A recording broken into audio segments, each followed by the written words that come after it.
I'd like to call this meeting to order. This is Wednesday, July 10th. This is a regular meeting of the Pear Beach Bldg Committee.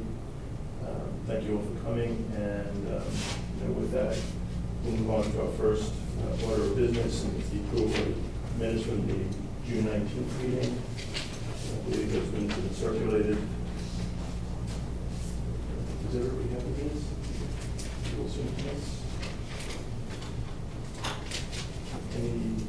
I have a few comments, but maybe in advance, if someone else has some comments. Yeah. You have any extra copies? I do not. You guys want to share mine for a minute? That cross out is my correction, but I'll share in a moment.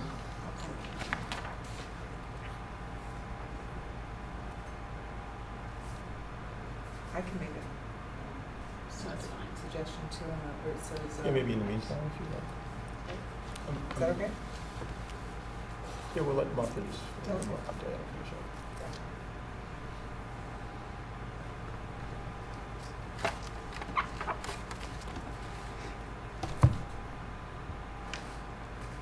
Tom, a typo in the meanwhile. Okay. Towards the bottom, where it says architectural team asked for help in, there's just two Double ins, ins, Oh, here was, double ins. Say again? this is the last. The word in is duplicated. The architectural team asked for help in providing. Okay. It says in providing. I don't think I talked about the lifeguard rooms, meaning having no space in both Right, beaches. that I think that may have been, oh, that was you. That was Pam. Got it. And I think missing is my request to have, Yeah, the renovate option, yeah, review the renovate and, option. decking and Yeah. patio. That's missing from the minutes. Yeah. So Tom, Yep, I got can it. you capture that? Yep. May I? Thanks. So then I had just a couple as well. Tom, whenever you're ready. Go ahead. So under the, I guess the paragraph labeled co-chair and SCRO, that last sentence, the proposal for having flexible space of 2,000 square feet is not feasible. I actually went back and I reviewed the TV 79 video a couple of times, in fact, and I didn't really say that. I may have shared my opinion about, my thoughts in terms of what maybe some preferences, but certainly I didn't make a comment as to whether or not that was feasible or not. So Okay. you can decide what you want to do with that. Suggest we just strike it, if that's okay with you. And then back to Martha's point, I think if we can just add in, first off, I can give you this, Tom, but just the fact, this is missing the fact that we had turned over the meeting to Neil and Company, and Neil and team that proceeded through a review of the most recent set of schemes.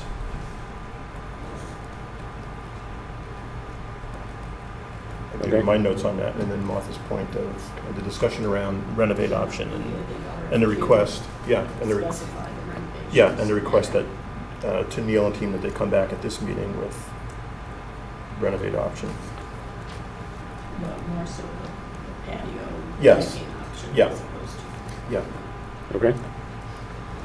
Can I say one thing? Say again? There are two N's in my last name. Okay. I have that correct Somewhere. somewhere. I know what you Should be in spell check, but yes, thank I you. got you, probably corrected for you. It's wrong. Okay. Anyone have anything else? You need to notate that we left the meeting at a certain point. You can if you'd like. I think, it's usually, probably was So around. prior to the conclusion of the It meeting. was probably around 7:15, I would say. Yeah. Okay. Party. So Tom, if you can capture Got it. that. Okay, so then I'd like to then invite a motion to approve we'll get to public comment in a moment. Okay, very good. Thank you. I'd like to just then invite a motion to approve the minutes if we could. So As moved. amended. As amended, so Yeah. moved. Second. Great. All those in favor? How is it been? Would you? The last part. I haven't made the corrections yet. If you want me to do it at the next meeting, I can do it, Maybe but we should wait. I mean, it's no big deal. It's Yep. just approving minutes. Okay, so then we'll wait until, fair enough. So then we won't be approving the minutes like with this meeting, and we'll approve the minutes from the 19th meeting when Tom is available, when Tom has them available for review with corrections. Okay. Yeah. Great. Okay. So with that, moving on to the next item on our agenda, that's public comment, and I'd like to invite any members of the public who would like to share any comments with us at this point, please. If you could just state your name and Yes, the road that you're on, that would be helpful. Vincent Ardenbaugh. Could you spell your last name, please, Vincent? A-R-G. So 1 second. U-I-M. Sorry, A-R-G. U-I-M. B-A-U. And your street address? Just your street. 6 Salem Street, 69 Salem Street. Thank you. I'm also a District 2 RTM. As a member of the District 2, my sense is that there will be strong resistance to a FEMA-approved 2-story structure at Pear Tree. I asked the committee to consider alternatives because of the high likelihood that such a structure will not pass an RTM vote. And as a note regarding outdoor dining on an open deck protected by temporary tent-like structures, as a member of a private club which has dining facilities at a beach club, I noticed, and backed up by the manager, there's no demand for the indoor facility. As beautiful and well decorated as it is, there's no demand for it. Everybody wants to eat outside in the open air. That's, it would be a pity if the committee came up with a structure with little demand for and the high probability, and yet a permanently visible winter and summer when it's not in use. Thank you very much. Any other comments from the public? Great. Okay. Thank you very much. Okay, so at this point, we'll move on to the next item on our agenda, and I'd like to welcome Neil Haug, Dan Biggs. Thanks very much from Weston Sampson and Brian O'Connor. At this stage, I'll turn it over to you folks, and maybe you could just preface it by reviewing what we left off with last meeting. So, I think, we put a lot of time and energy into the building. And I think that, it's time to sort of learn a little bit more about, or tell you a little bit more about our design for the landscaping and coastal environmental aspects of the project. So we're going to reverse it this time. I'm going to let Dan go first and address those items, and that will be the bulk of tonight's presentation. And then at the end of the presentation, we'd like to present the scheme that Martha requested at the last meeting, which is one that's predominantly leaving the existing building and then coming up with some patio deck area. With that, I'll turn it over to Dan. Well, thank you all for joining us. I want to just run through a couple things as Neil mentioned, just kind of go back to, I don't want to say back to basics, but back to some of the items that we're really considering when looking at this site. Some of the priorities, as you see on the screen or in your handouts, that we're balancing in this equation. The first is protecting the views. So we want to balance between having views that are there today, while also looking at how obstructing views or limiting views, that balance between those two concepts. And I'll show you, run through each of these here after I go through these bullets. Looking at maintaining or adding better access throughout the site, so knowing that there's options on this, and it could look like whether it's up against the parking lot or within the beach area itself through a series of sidewalks or a flush boardwalk or some other pedestrian access. Really just how to improve access to the beach area while also maintaining, as I mentioned before, protecting views and just generally how the circulation happens or occurs throughout the site. Our priority also looking at reducing the sand maintenance needs, washing onto the parking lot and the roadway. It's no secret we can't stop Mother Nature when she's going to happen all the time, but how do we minimize that? How do we make it less of a maintenance demand for town staff to maintain this facility? We'll also be being resilient during storm events. They're going to happen, they're going to occur as they are now. They are projected to become more severe in time, but really we're balancing that equation of access, views into the and out of the parking area or the beach area, while also being resilient for future events.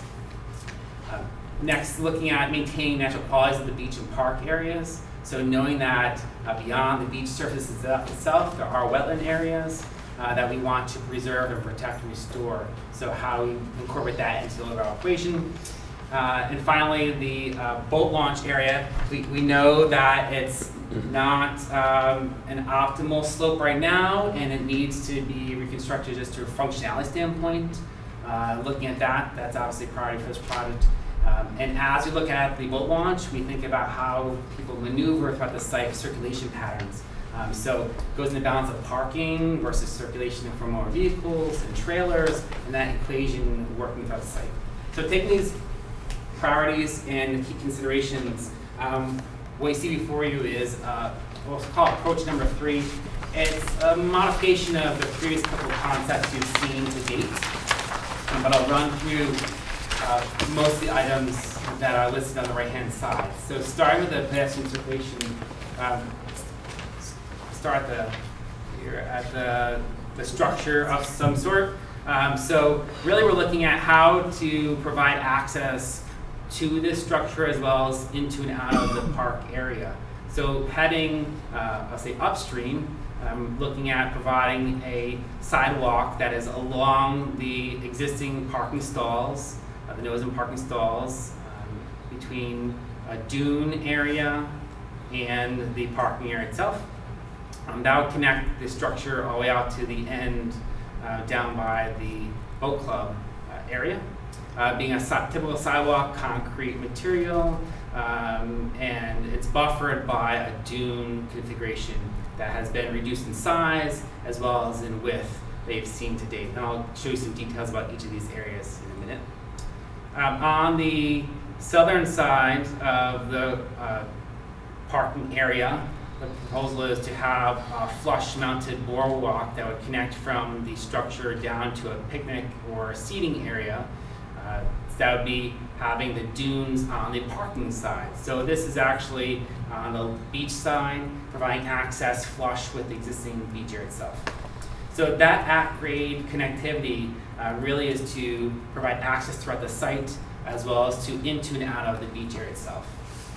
I mentioned the various dune areas, and I'll talk about specifics of this in a minute, but really those are to not only provide a resilient feature for incoming storm events, but also it balances and buffers the parking area to the beach access, particularly on the southern side, which may be a little higher than on the western side, which we've reduced from previous concepts. We've looked at the wetland area that exists out on the western side. We're looking to enhance that. There's evidence that during the last storm, the wetland was compromised. It is sprouting some spartina right now, but limited just due to the events that had washed away some of those wetland areas. So looking to actually enhance that wetland feature on the western side of the beach. I mentioned repairing or restoring the boat launch on the northern end, and then along the roadway, looking to really improve that buffer through a series of street trees and shrubs. Along here, we do have existing utility lines. We're obviously restricted by the heights that trees can be in here, so we're proposing lower vegetation, and I'll show you some examples here in a minute of that.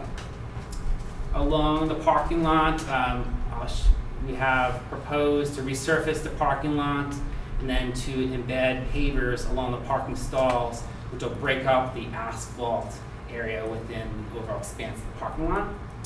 Overall, we're looking at about a 16 stall reduction in the parking area.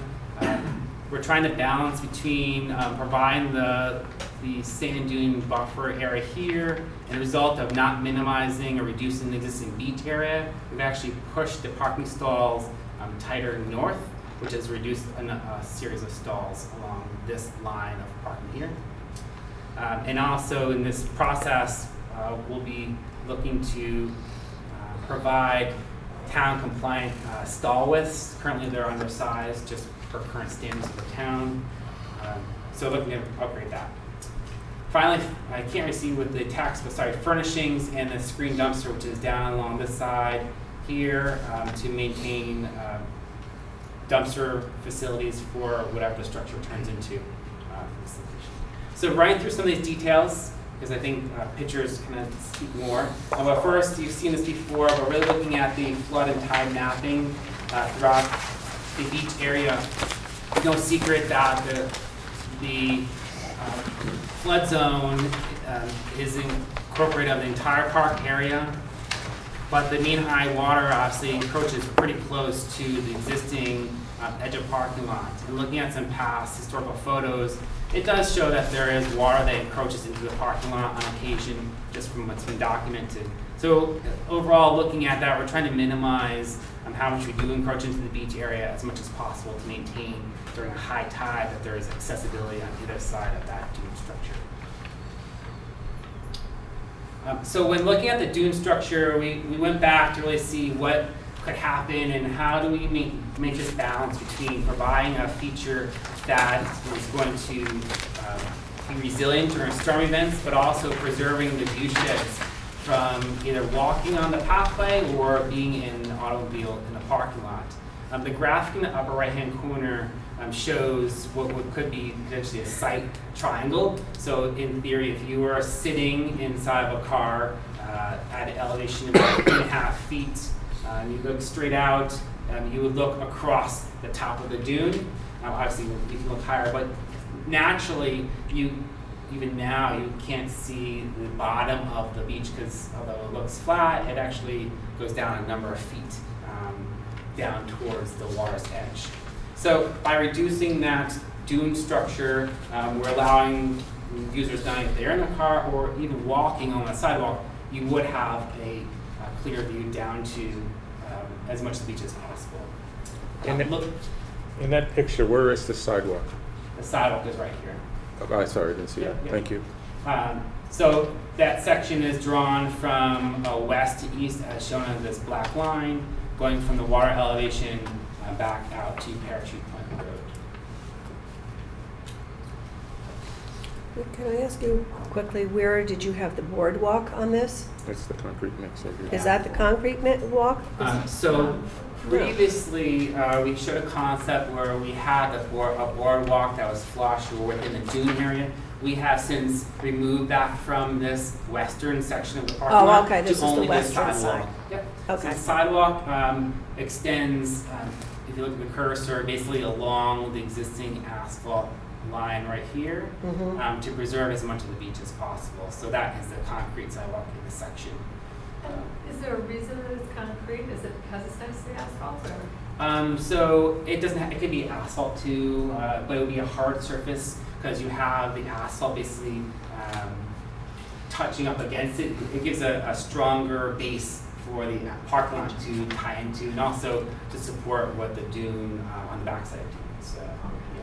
So hard. That's why it's not so, the boardwalk, the continuation of the boardwalk. Yeah, so there's also the balance between efficiency from a cost standpoint. So boardwalk could go there.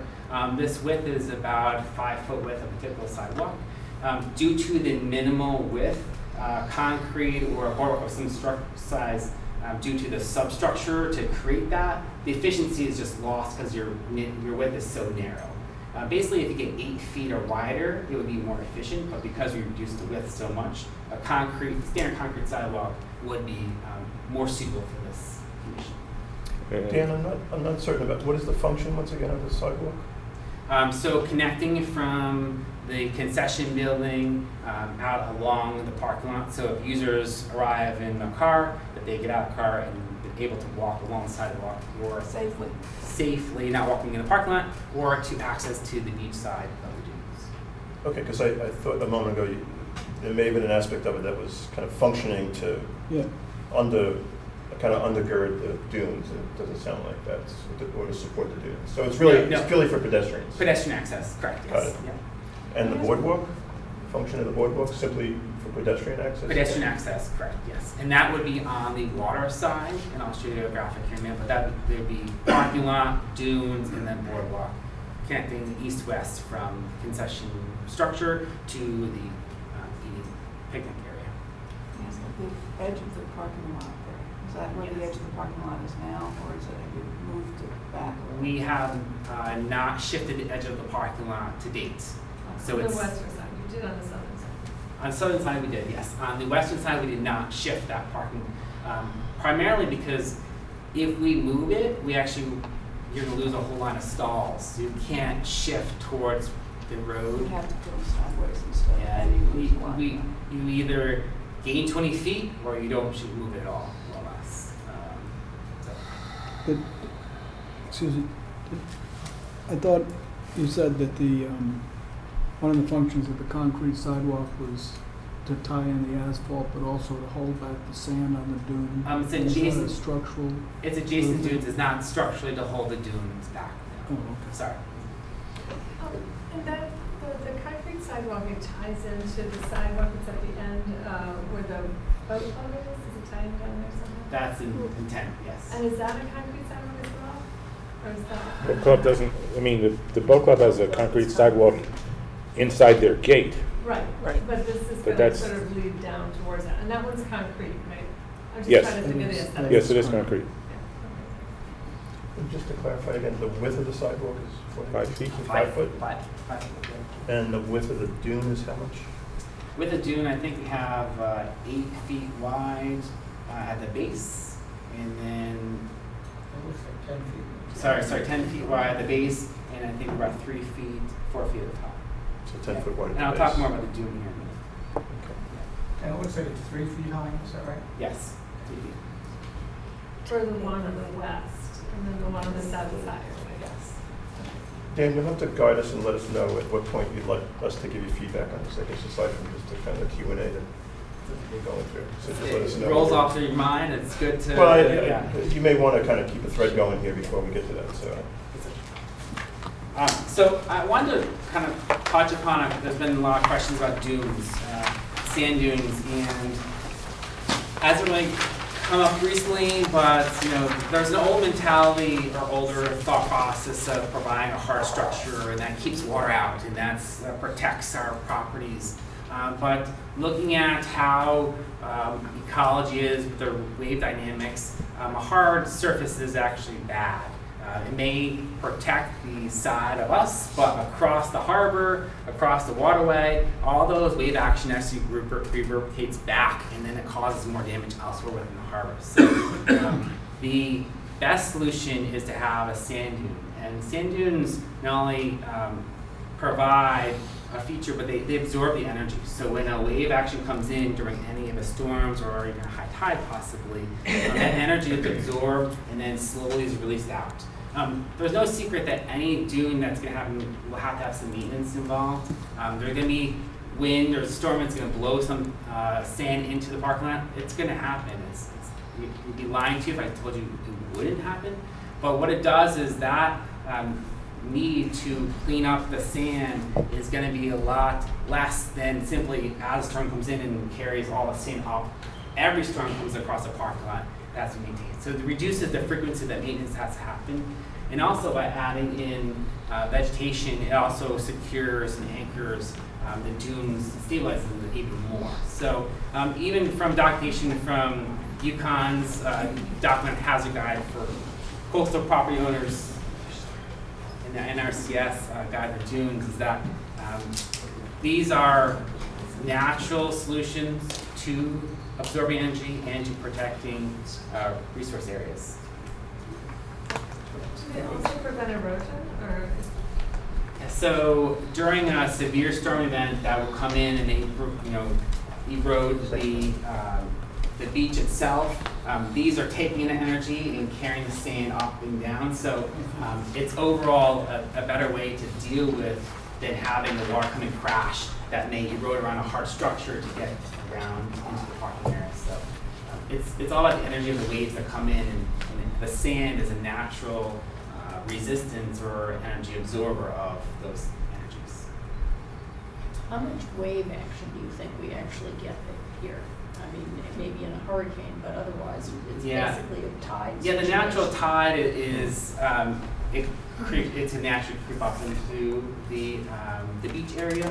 But yes, during the storm events or the infrequent energies that come in, whether it's from a hurricane coming out the coastline or just the dynamic of the moon with the high tide, and that you happen to have that infrequent high water mark that's come in. So it's preventing those from going all the way into the parking lot or absorbing the energy that happens. So does it happen monthly? Probably not, but may it happen monthly in the future? It could. So I don't have the exact time as to when it Yeah, Can just- you ask, I'm sorry. Just as a comment, a good, strong sou'wester, there's a lot of chop in that harbor.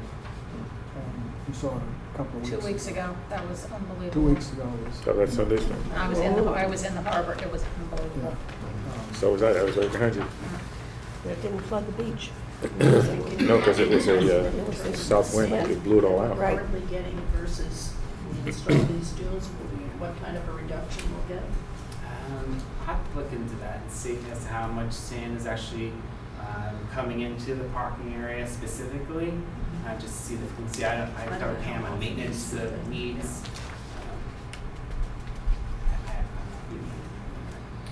Is there some formula that you guys use to calculate kind of the height and the breadth of a dune based upon X, whatever X and Y might be? Yeah, so we look at how high could a storm event get, and then also the balance as to obviously the higher you go, you're going to be able to take on a greater storm event, but the balance is that it still has a function as a park area. Right? So how do you balance the totally protection of the resource? You know, if this wasn't a park area and visitors aren't coming there, you might say this dune could be 6 feet tall, 5 feet tall without any question. You have all land area to use. Yeah. I guess I'm looking at it from the other perspective. If in fact our objective would be to have this be as minimal a dune as possible. Sure, yes. Is there a way to determine what that could be before it becomes useless? Yeah, so it's really the 3 feet is the height that we propose, really is the minimal that you would shoot because or use, because if it's anything less, likely not going to have, it's going to absorb some energy, but it's not going to be, it's going to be too frequent of an event to happen to not have a impact, I guess, to when certain events happen. So. Okay. I'm not sure if I'm going to phrase this correctly, but if the bulk of the events that we're trying to solve for are those kind of astronomical high tides, like full moon, high tide, I'm not sure that's accurate, but let's just say if the bulk of those events were, where it's not so much an issue of kind of velocity of wave action, but just more like the height of the tides coming in. Does that change the calculus in terms of what kind of size and configuration of a dune is required for that situation? Recognizing that there may be southwest, whatever the storms might be, that have a more intensive kind of storm action here.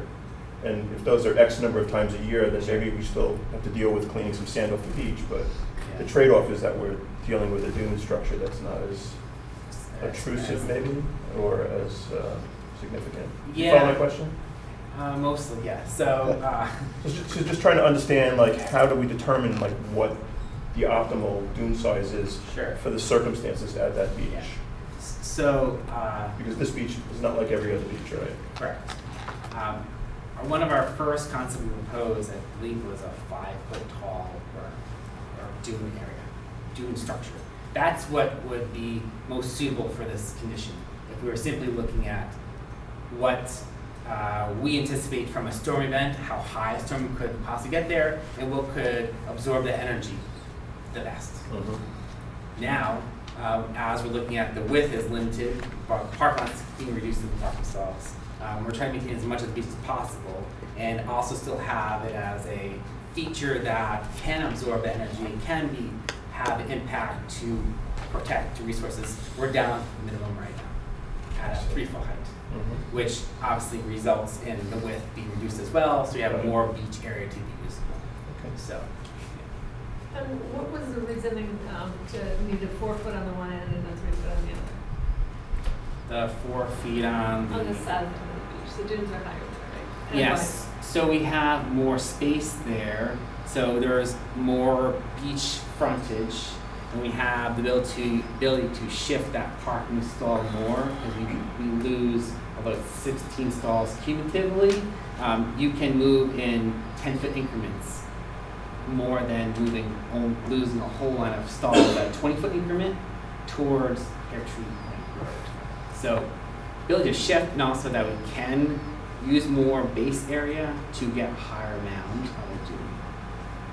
And then is that meant to, I mean, was it there, are we expecting more wave action there, or is it I really? don't expect more wave action there. It's just that if the event does come up through that southern end of the beach, that would be more or less more protected than along the western. So the balance of usership versus protection or creation of a dune was the thought. Could I ask, please tell me how, we've got the height of the dune as 3 feet, plus 3 feet of grass on top of it. You've got a 5-foot wide concrete sidewalk, correct? What I'd like to know is how wide the dune is from the parking lot to the sand, Sidewalk to the sand. or the sidewalk to the, well, now it's Yeah, the 10 feet. sidewalk. 5 Yeah. sidewalk plus 10. I'm sorry, I didn't hear you. Yeah, so edge of parking, 5 feet of sidewalk, Right? and then 10 feet at the base of the dune. So the dune is 10 feet wide? Yes. Okay. So, But not a solid 10 feet, right? No. It's 10 feet at the base, so it narrows. right, it would go up, but it's got to be 10 feet at the base and then go up to be narrow at the top. So it's 10 feet. So it's, starts at the parking lot and then goes out towards the water on the back beach, correct? On the south beach. South beach, we Yeah, call South it the Beach. back beach. On the south beach. Okay, so in the drawing up there, you can't really see it on there, but you can see it on the plan here. The high tide is right against the dune in the middle. And you have 2 cut-throughs, well, 3 down towards the boat club, Yeah. cut-throughs Correct. to get to the beach.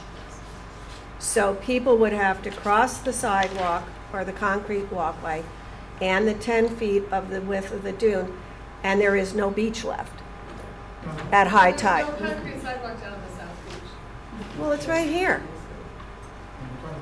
Oh, west. I'm talking about, I call it the back beach. I've been here The since. west, You mean sorry. the west? The west, I'm The sorry, the west. not the south. I'm sorry, the west side. I call it the back The beach. part along the channel. Yes, thank you. I'll write that down. So, West. so the graphic on the screen, the dashed line Okay. is the mean high water line. Right, This here is the sidewalk, the gray line.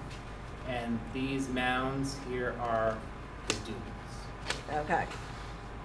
So from approximately this here to here is the narrowest point. Mhm. But there is beach area from the edge of the dune to the mean high water line. Well, I'll have to go down there So- and measure it. Is there a reduction of the beach area over what there is today? And how much? Well, it should be 52 since we gave up some of the parking. Not We in didn't the see south. that parking lot there, okay. So we're losing 15 feet of beach in order to put in the dune. I just want to make sure I understand this correctly, okay? Dune plus sidewalk. Plus the sidewalk. Yeah. Do we need some? Can we get rid of the sidewalk? I think we're at the point where we're going to start giving you feedback. Keep going. Well, I just want, while we're on this subject, Yeah. is the sidewalk I understand for the safety issue of the children and all that, but this beach has been here for a million years and we haven't had a sidewalk. So everybody puts their shoes on and walks towards the concession stand on the beach. Sure. I'm just wondering if we can move things back and have more beach, because this Yeah. West Beach is extremely popular for small children. Yeah, maybe just to sum it up, I think the intention is more beach and more beach. Right, and preserving more beach, so, Sure. and I'm not aware that we have pedestrian issues. Others may be, but I'm not aware that we actually have pedestrian issues at the moment, so certainly from my perspective, my feedback is, I don't see the value of a sidewalk here. So I would say from consensus of the committee that if that priority is less important, would say Yeah. to the rest, Yeah. that's fine. I don't think that there is a you shall have to Yeah. have that sidewalk. And it sounds like, back to the earlier conversation, there's no kind of, other than the pedestrian safety issue, Right. quote unquote, there's no other functional kind of value to the sidewalk. One thing I would love to get more clarity on is the real value of having the dune installation, whether that is actually really going to provide us any real change from what we're experiencing Sure. now in the parking lot. Because if it's a 3-foot dune and when we're getting most of the sand is in big weather events, is this going to protect us from that, or are we putting in a 10-foot structure that isn't going to do it? And so that's just the question. Yeah. Still gonna flood. And I would like to just ask the question too. I know we've talked about knee walls, and I know that they're not encouraged or solid structures. Yeah. But once again, I think the majority of instances, just let's go back to the genesis of why we're even having this conversation. I think part of it is the issue of sand washing up on the beach. It came out of the master plan, and that represents a certain amount of effort on the part of Parks and Recs after each major kind of high tide event to get sand back onto the beach. I don't think those are kind of high velocity wave events. I think they're kind of, right, they're tidal events. So, and I recognize that kind of the objection maybe at the state level and the regulatory level around knee walls is the issue associated with kind of high velocity events, to your point, where we're not absorbing those events and we're just kind of pushing them further to somebody else's beach. But if the majority of things that we're dealing with are not those, and they're kind of more tidal, I guess back to Diana's question, is there another solution? I know we're kind of obviously we're getting into the meat of the conversation around dunes here, but is there a possibility? I had the impression like knee walls weren't entirely ruled out. We'd have to make a strong case for them. But maybe a solution other than this that isn't as significant as the dune structure may solve at least X percent of the problems that we have with sand washing up, and we're not giving up as much in return. So I would, Like, so if we go back to the diagram of the view shed, if just hypothetically say it was acceptable to do a knee wall addition, Yeah. it's going to come back to, if that was acceptable for all the reasons permitting allows us to do that, then the height of that would then be the next conversation. How high could that wall be while protecting the views or enhancing the views or not restricting the views, whatever you So want to let's say. say it's the same height as the dune that you're proposing here. So 36-inch tall wall would be of that height right there, Yeah. which is How large probably would that have to be at its base? How wide would that have to be at its the base? same height because it's vertical to knee wall. It'd be whatever width. Say it's 18 24 inches at minimum at the base, and it comes up, and then the cap is about 36 inches, about this tall. Would that be a worthwhile investment from a construction cost standpoint? I don't know if that would. I think that cost would be outweigh the benefits of even having it. Might as well just not have it because it's really not resolving the energy that is going to come in. I would recommend doing a knee wall. I think it's going to cost that's a pretty significant length. I don't remember the length we're talking about, but. Is it my understanding as well that FEMA frowns upon? Yeah, I'm just saying, hypothetically, if it were allowed, from a cost benefit standpoint, we would not recommend that you do that because it's not a beneficial use of funds. I was reading about dunes because I know nothing about them, and I came across something called a rock sill, which is fitted stones that have a slight incline, so it wouldn't be a wall, Yeah. and water can wash over it. Is that having So, potential? coming back to that, we're really limited to say 10, maybe 15 feet. That the They size have- of a rock sill, won't fit into that It space has to be- appropriately. It has to be quite wide. Yeah. So there aren't many options with the size, the scale, the ability to be setting into a beach setting. So that's why we are suggesting this point to do a dune. A couple on the next slide, if I proceed forward. Just looking at the dunes, the idea was to have the dunes vegetated. What does this do? This creates root mass that then supports the sand area. Typically, American beach grass is the species that's used on dunes or others. We looked at just seeing about the height concern from the sand beach sandwort, the lower left-hand corner, or sea rocket, which is a little higher. So varying that species was a possibility, but the American beach grass is a typical species. One way to allow to get the height without increasing the width is using what's a core log condition, which is in these circles here. Allows you to get a higher vertical for a less of a width of the dune structure itself. So that would be used in locations where it is actually constrained within the beach area. It also acts as it holds the sand in place while it's getting established as well. We typically use these on dunes that are first constructed anyways, because till the vegetation comes in and really comes in flush, a storm could wash out those plants that are put in instantly. So this also absorbs some of the energy and it works well just to really support that dune as it's becoming established, and gives you that ability to have a steeper slope on the edges of the dune. At Weed Beach, do we have American beach grass, do you know, along the sidewalk area? You there? do, and I think you have also some of the spike grass as well. I haven't looked at this season to see what else you might have out there. I think other species have come into the situation, to the dune as it's grown in the last 10 years or so. And you're suggesting these other species as alternatives to the taller grasses?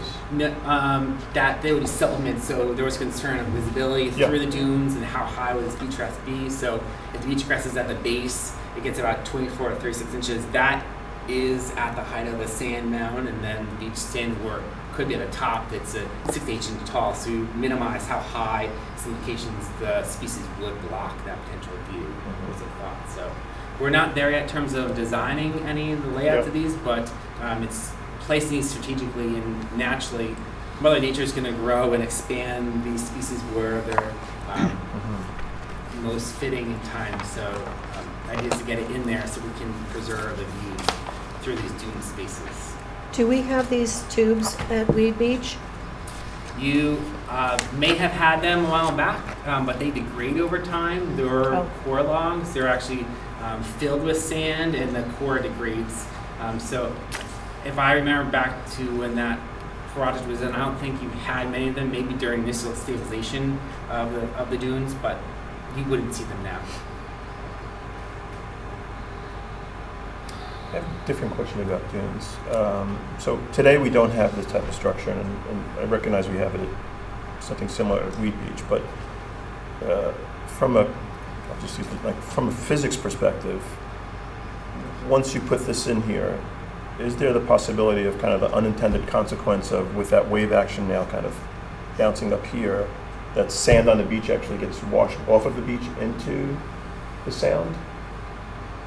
I guess in theory you could, because I guess I'm asking the question from the perspective, is there the possibility of the unintended consequence of, Maybe sand elsewhere, green dune out in the harbor or else. or having our beach kind of washing away? I don't know if it would be. It may not be washing up on the parking lot now, but Yeah. it's going somewhere else. I don't believe that would be any So you'd have to let it- increase from what is happening now. As the water ascends and descends, it's naturally doing that evolution. Every day you're taking sand in now and you have to replenish the beaches as is. Well, I'm talking about storm events now, Yeah. right? So, and we're not really, I don't think we've replenished it, right? We haven't done anything. It hasn't been used. We added a little bit. Yeah, we added a little bit. Yeah. So you're saying the answer is I do not no. believe so, that you would have unintended consequences of now increasing the erosion of that beach area due to these structures. Or Okay. this dune area. So we're decreasing? Because wasn't that one of the original intents? Yes. We were gonna help to prevent the erosion? Yes. Whatever we do? Yeah. Um, It's all about preserving the beach, so if we don't have an assurance that what we're doing is absolutely preserving the beach, probably not going in the right I direction. don't think you there. could ever have that assurance. No, I guess only from the Dunes perspective move. of, You I mean, can't from the have that perspective assurance. of kind of recognizing that it's not having some adverse consequence, I guess.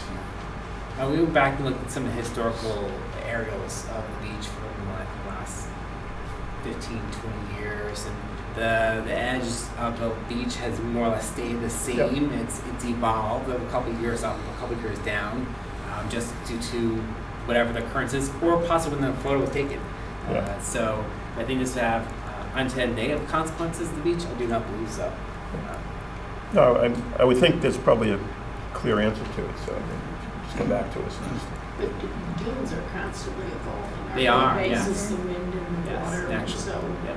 they They'll can change. increase in size and Yes. shift and Yes. whatnot. Decrease. Sand comes off the back too, right? I mean, Correct, yes. so- yeah.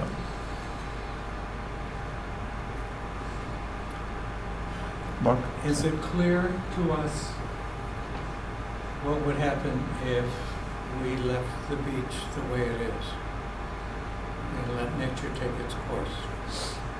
Where would we end up? The beach has been there a long time. Sure. There is I can't speak for what would exactly happen in the Of course future. not. right? Of course not. You know, with the trend that's happening with coastal communities is that sea level is rising. There is an increase in storm events, frequency of the water is rising. Mm-hmm. So in time, projected that the beach would be reduced and water be increased. That's I think. The dunes won't change that. The Nothing's gonna dune- change that, right? Correct, the dune. So what happens as that water is increasing, that means that the next storm that last year was a smaller storm, it didn't reach to the edge of the parking lot. The next 5 years, that could be the natural, is crashing against the parking lot. Now, would the dune absorb the energy? Yes, it would. It would take on that storm event more frequent than it is last year or the year before. So, is that a benefit? That would be a benefit because you're now protecting your resource area from the energy that's now happening more frequently. If you didn't touch it, the question is, and the water is rising, then there may be less parking lot. That might just be what happens. That may degrade over time. So I don't have the exact answer. No, I think probably the answer is more sand to wash in the parking lot. Likely. Yeah. Now, the question, there's vegetation and sand along the edge of the road adjacent to Pear Tree. And that's not really a dune, I guess, but it is built up slightly. But I do notice, and it's, quite really pretty covered in vegetation. There's still sand that goes onto Pear Tree and across the street and onto the parking lot. Yeah, in the beach setting, you aren't going to be able to prevent all the wind action or even storm that washes some sand down to the parking lot into the road without raising so that it never enters the road. But that's not really a feasible option. But to Martha's point, I guess, would having some more robust vegetation on whatever that boundary is, that border is, prevent some of that, or just stabilize that? It so that's not- would definitely stabilize it more. So it's something that we'll take a look at some point as we go through this, right? So the next is street trees and plantings. So along the road, we suggested having additional vegetation supplement the roadway, having species that are tolerant of the salt conditions as well as reduced heights, showing serviceberry and hawthorn trees as possibilities. And there aren't many of these throughout the concept you saw earlier, maybe half dozen, but just to give a vertical species. But mostly through this section, there would be a lot more ground cover, whether it's from grasses or lower shrubs, just to provide that vegetative buffer between the parking area and the roadway itself. You mentioned sand and eroding in the area possibly, so obviously having more vegetation in that buffer area between the parking lot and the road would provide great stability to that area. So we picked out a variety of species that we're looking at have reduced heights. Goldenrod, yes, it can get 2 to 8 feet tall in the grandest conditions, likely would not get 8 feet tall, just from experience. But the switchgrass is another grass species that is appropriate within the setting, and it would create with root mass to stabilize that buffer area. Dan, the commission has initiated conversations with a group called the Pollinator Pathway, who's working to create as many native planting environments in town as possible to support all of our insect friends that are really important. And I believe that the commission as a group is committed to supporting that effort. So Sure.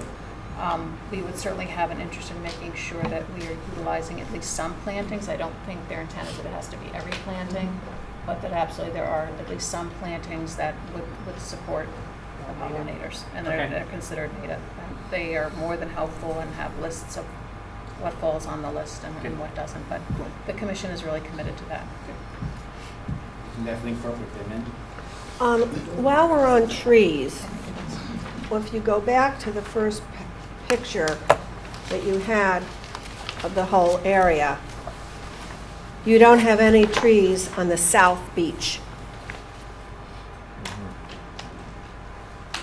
And trees are extremely important to the community that uses this beach and the community. So there's no trees whatsoever along this boardwalk that you have there.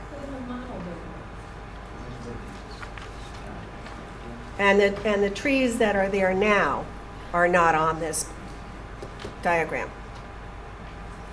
No. So we wanted, people that use this beach would prefer adding more trees than the 3 trees that are there now. Yeah, I'll second your comments. People hover over the trees. Oh, yeah. Right, they really, it's a much more natural way of sitting in the sun and getting out in the shade rather, and getting under a tree. So would these trees be the type of tree that you would plant along the beach, or are these just going along the road? These would be along the road that you see in that graphic there. But So what would you plant along the beach? I think what is there now, are London plane trees, if I remember.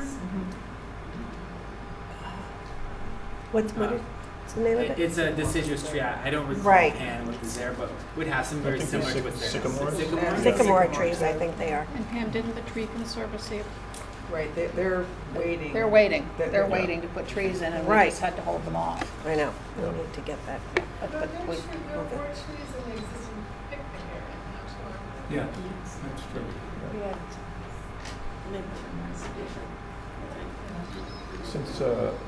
Since Cheryl's brought us back to this first page, maybe I'll just take the opportunity also to comment on the boardwalk here. Unless it's, once again, serving some function to preserve the beach, I'm not sure that I understand the value of a boardwalk. Yeah.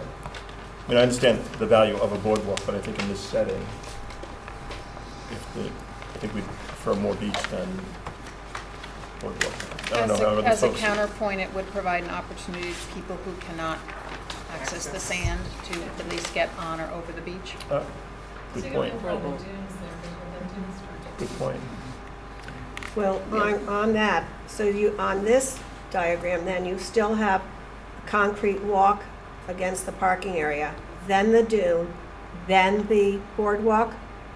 I'm looking at that correctly? So then you're going out, how wide is the boardwalk now? No. You only have one. So on here, and I haven't gone to the slide with the boardwalk yet, so, I mean, if you're gonna get to it, we can wait. it would, yeah. Yeah, Okay, so we let's can wait. wait. Let him go give it. Okay.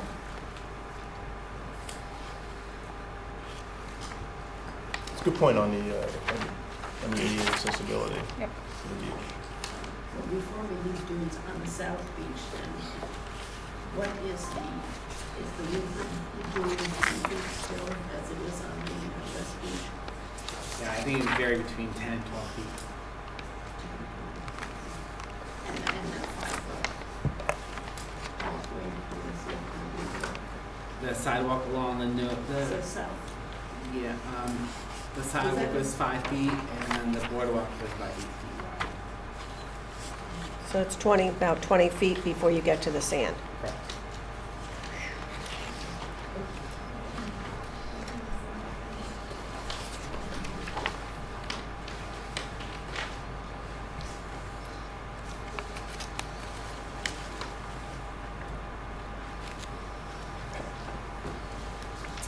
Fire away. Before I get to the boardwalk section, so our intention was to enhance existing wetlands that is right by the existing concession building. This would basically to reintroduce some native plant materials into this wetland area. It's actually in pretty good condition from our assessments, but it could use some enhancement around some fringe areas that, as I mentioned earlier, were impacted by the last move. So minimal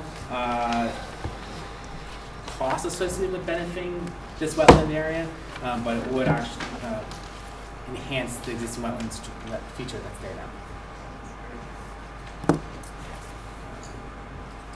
So to the boardwalk and the surfaces, start with the boardwalk. The concept was to provide a connection along the parking area.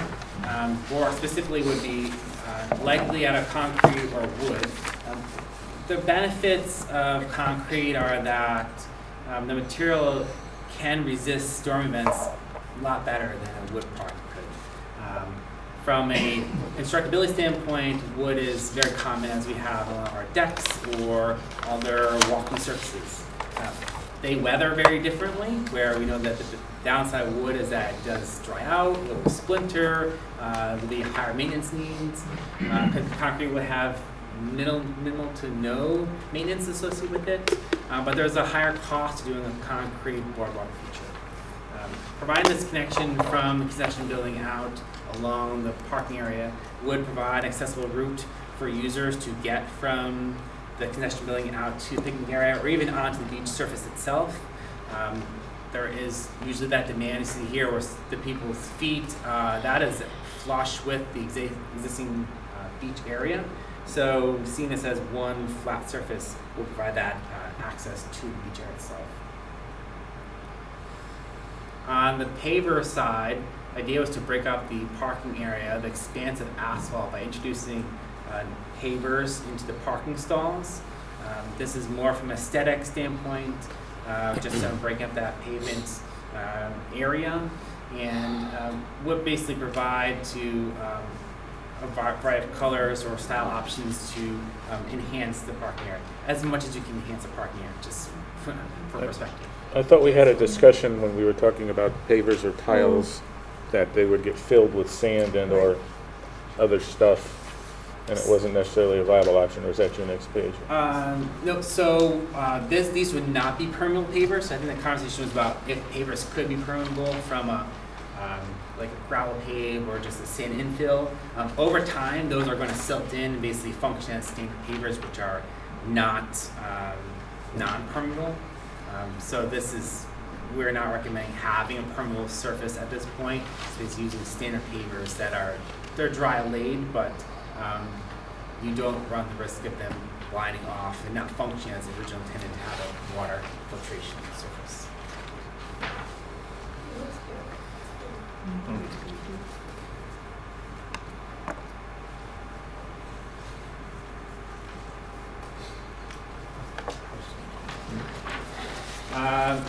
We mentioned the boat launch a number of times.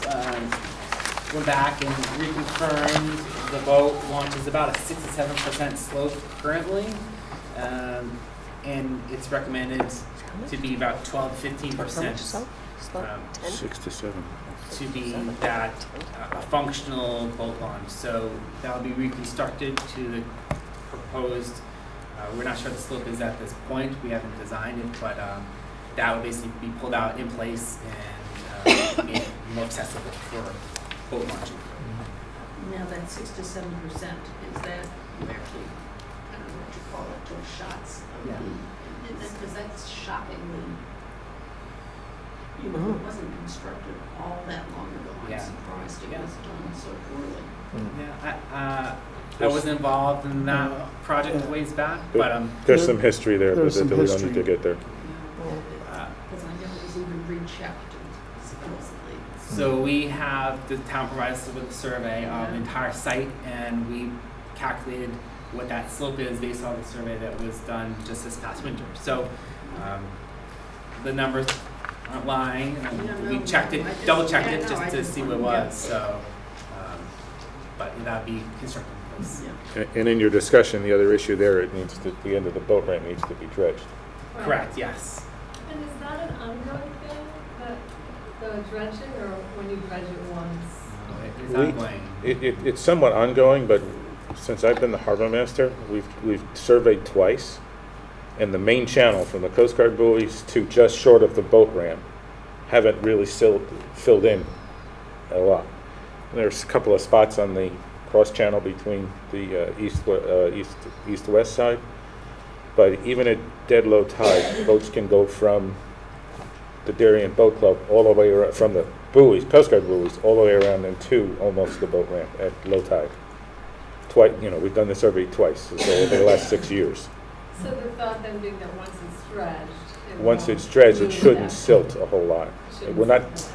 The only place we really see it is on the east-west channel when it's coming, when the water is flowing from Rings End Bridge into that area. We see a little bit there, but it has not had. We've not had significant silting in the harbor, which is good news. Which is good.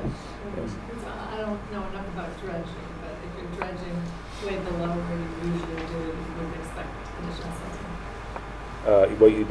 It's a sideward dredge. I'm not an expert on it, but the bigger issue with dredging is disposing of the silt, and that's a whole different discussion. Yeah. Well, and that's one of the reasons I asked the question, is that if it were an ongoing thing, that is Excuse me, Tom, do you think there's a bump, like at the bottom of the ramp as it is now? And how far do you think it extends until the water gets significantly deeper? You would have to probably go out at least 10 feet from the end of the existing boat ramp today. Huh, yeah. Okay, well, that's not 50 feet. No, it's not 50 feet, because where the survey firm, and I can show you the locations, but where the survey firm did was about 10 or 12 feet from the edge of the ramp. So, we were talking the other day, that they're dredging this pond down here in front of the town hall, and they're taking the silt and they're drying the silt that's coming out of that, and then disposing of it inland. Yes. So I wonder, since there's a minimal amount of material, whether that might be an option we could investigate. Yeah, that's down the road, but yeah, Instead of the having- biggest issue is that there's a discussion between New York State and Connecticut Right, I about understand where that. you can dump. Yeah. Fortunately, the open zone today is directly outside in the middle of Long Island Sound. New York is trying to close that. And traditionally, the silt that has come out of the area has been very clean. We've done testing when the boat club was trying to do some expansion. They did testing of the silt, what would that be, north of the existing docks, and the silt came up very clean, which is, in theory, still true. So true.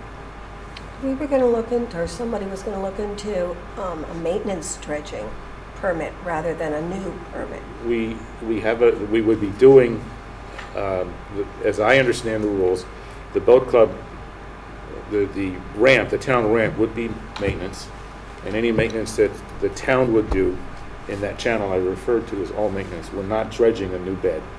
Okay, so then we wouldn't Then have to we go had- through all no, that whole no. process again? No, everything we would be doing would Okay. be maintenance, including what the yacht club did, Yeah, you cleaning up. you still have to go through, It's a very, it's more simple, but you still have to go through. It's still a Corps of process, Engineer and right. the- it's an arduous process, but it's But it's not not, as, it's not new.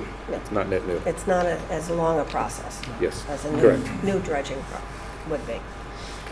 The actual concrete that's there now on the ramp, will that be removed or put back or do it all over? Yeah, have to take it all out and replace the concrete.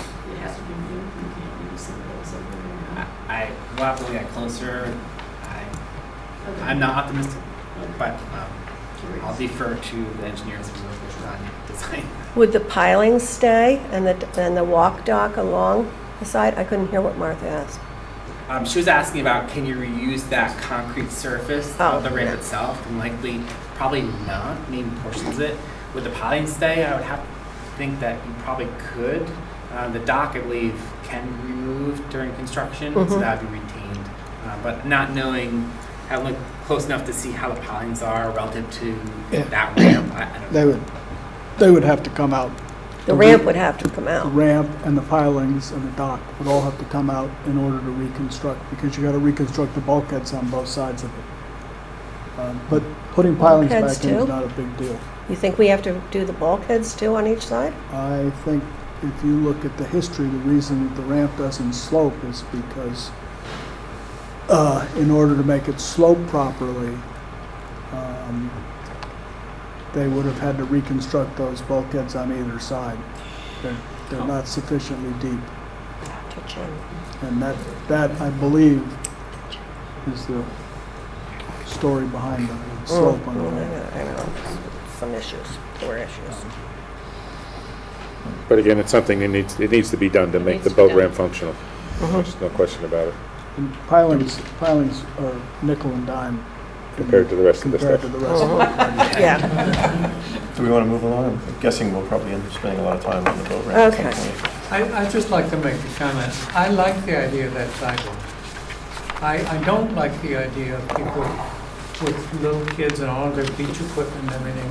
They park facing the water, and then mom and dad have their arms full of beach equipment, but little kids are running around in the parking lot. You know, I think it's a really good idea. It's a safety thing, and unless we really don't have the space for it. Mhm.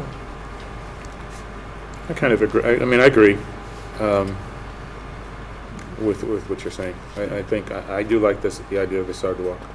Gives a little buffer, gives something where to, put the kids down, put your stuff down, so it's not, it's not in the back of your car in the middle of the parking lot as you're trying to do other things. Thank you. Can I come back to something then? Back to this approach 3 slide here. You've got this reference to removing second access drive, and, there's parking spaces and plus or minus, kind of net also plus or minus 16 spaces. Can we take another look at the way in which these spaces are configured to determine if in fact there's a more optimal, there's a kind of a better way to configure these to regain more space but give up fewer parking spots? Like, I'm guessing whoever did this initially probably spent a lot of time and did a great job, and probably, it may in fact be optimized, but. It is pretty efficient parking. Just from, we looked at it to see if you could do another way of configuring it, but being that it's very longitudinal, stalls, length, the drive aisles are longitudinal too. Your restraining factor is the width out to the western beach. That's why it's kind of doing like a pie, a triangular shape and then a rectangle shape. It's more or less as efficient of a layout as you can do, providing bi-directional drive aisles in a public space. Okay, I'm sorry. go ahead. Bi-directional. To both cars going both ways. And due to the number of the layout, I would recommend doing a one way. They're not long enough, like if you're at a mall where you have a pretty long span of stalls before you have to loop back around for one way. You just don't have that here. They're too short of a. Okay. And someone would say, well, can you angle parking as a benefit? Well, you can't do parking on a bidirectional driveway because people aren't going to follow the directions. So this is pretty efficient from a stalls layout standpoint of the space you have. That's the parking. Can you take another look at it? And Brian and I were there the other day, and there's kind of areas within this parking lot that are currently not striped that potentially could be additional spaces, and I just asked you to take a look at it. A comment on that. I was talking to one of the boat club guys, and he thinks that there's kind of some wasted space in that wide area between the left and the right, as you go in. And maybe that reason is so you can loop around with a boat trailer. And his point was that you could pull in and then back, assuming you can drive a boat trailer, and back your boat right back into the boat launch, and you wouldn't need so much space. You could gain some parking space there. So I'm just passing that on. Yeah. The boat club, as I understand it, is also asked to see if you can have more striping. Where that wiggly line goes from the, towards the boat club in the back. Keep going, right there. If you can stripe the parking lot. There was some discussion that they were talking with Parks and Rec and I guess people agreed that it might work. But there was they had one or other person to check. Yeah, but our park department wouldn't stripe it. It would be, I think it's the police department. Well, Right. but parks. But you could add another set of rows. I mean, people are already doing it today. Right. You know, And the- the parking's over that strike. I think Right. what we're all suggesting here is, Sure. this is worth spending as much time and energy on as possible Save to the figure beach out and how to leave get park. Tom, more your parking and less space. Your suggestion is exactly what Yeah. somebody was talking to me about. Do Basically another- stalls do in another this row of area because parking people are down parking here. there now. Well, that's Sorry. a big space. And Yes. and if it's not if it's not required in a way that people may have originally anticipated to kind of maneuver, Sure. then it's space that we can use for I parking. believe I've seen drivers pulling trailers, which is typically, some users are early mornings, which is not when the beach is full, that they may pull in. Well, today it's a tide issue is the biggest thing. Okay. So they have to show up when the tide is high enough for their boat. Boat to get out. Right. Get off But the Dan, boat. I think what we're Sure. asking is go back and model Sure. various different configurations to kind of optimize the parking. We'll just And I wanted Put it to out there, ask, rev it off, most and people let it with fly. boat trailers, I observed the park parallel to the edge of the parking lot. Right. yes. Near a pear tree. Most And of those. I just wondered if any of your vegetation took any space out. I just. We didn't change that buffer between. Most of that parking is let me get off the boat, get the boat where it belongs, and they leave. There are some daily parkers, but they're not bringing the bigger boats and the bigger trailers. Over the holidays, I tried to make note, but it was 4 and Yeah, 5 trailers at a time. So- They were just left. Along Exactly, here, yeah. where my cursor is, that is where trailers temporarily park. Yes. Right. Yeah, we both kind of observed that. I mean, I also was there, we both were there over the holidays, and a lot of trailers were in car parking spots. Yeah, some were, right. they Like took backed up into 2 car spots, yeah, but exactly there were right. That's also a- trailers along the road. I'm sorry. Yeah, Randy, probably you know better than I do. Like, my boat was never very big, but can you pull a car into and they have the trailer behind it and the parking spot behind it, or is the No. boat and the trailer too If you long? have in our case, we've had a couple of Dyer 29s and 28s That's a big issue. with a triple axle trailer, and you need a big truck to pull the thing. So we only use it, high tide, but either late in the evening or early in the morning when there's nobody in the parking lot, because you need a lot of room to maneuver. But the rig with a guy with a 17-foot Mako with a single axle trailer pulling it behind a simple SUV that's not a big deal, you could probably, Yeah, I front think and it's back. too long to do front to back, what you're saying. Yeah, Take up 2 spaces is what you're Take- saying, right? yeah. I think it'd Mm. take up closer to Yeah. 2.5. So, end to end of like those double stalls is about 40 feet, just for perspective. That's 40 feet, oh, the stalls are 20 feet? 20 feet long, so 2 back to back is 40. It's probably hard. Yeah. You have like, say, It'd be tight, with with a trailer for a 15-foot whaler, it'd be okay, if it's a 21-foot Mako, You're probably. getting Yeah. tight. So those people park along the The road. green trees. Mhm. Yeah. Right, Along- inside the parking lot. along here, right Yeah. along here, right? Yeah. Right. But I think the question is, They park parallel to the road. Yes, Mhm. yeah. and the question I think for us is to get beyond the anecdotal and to kind of determine on kind of a regular basis how many of those are actually at the beach on a regular basis that we'd have to accommodate for. But that's going to change if the ramp functions properly. Maybe. Yeah. I mean, something's got to give. Yeah. It seems to me, from all of this conversation, something's got to give. And I think the thing that we'd rather not have give is the beach. So if it's occupancy, if it's boats, if it's folks coming in and out on a given day, my vote is that gives and not the beach. Not that we're taking a vote, I shouldn't have phrased it that way, but I think my preference would be that we're not giving up beach. And if we have to turn people away and they have to go to Weed Beach on a given day because whatever, but I think the feedback, generally speaking, and these guys can weigh in, is interesting, that, and this is great. I mean, we've taken, and I know you're not done yet, we've taken the conversation to the next level, but the desire is not to sacrifice beach. It's to sacrifice other elements here, including occupancy on a given day, or parking spots or whatever, but not beach. While we're on Is that a this, fair comment, by the way? I mean, anybody Well, want to? yeah. No, I think, agreed.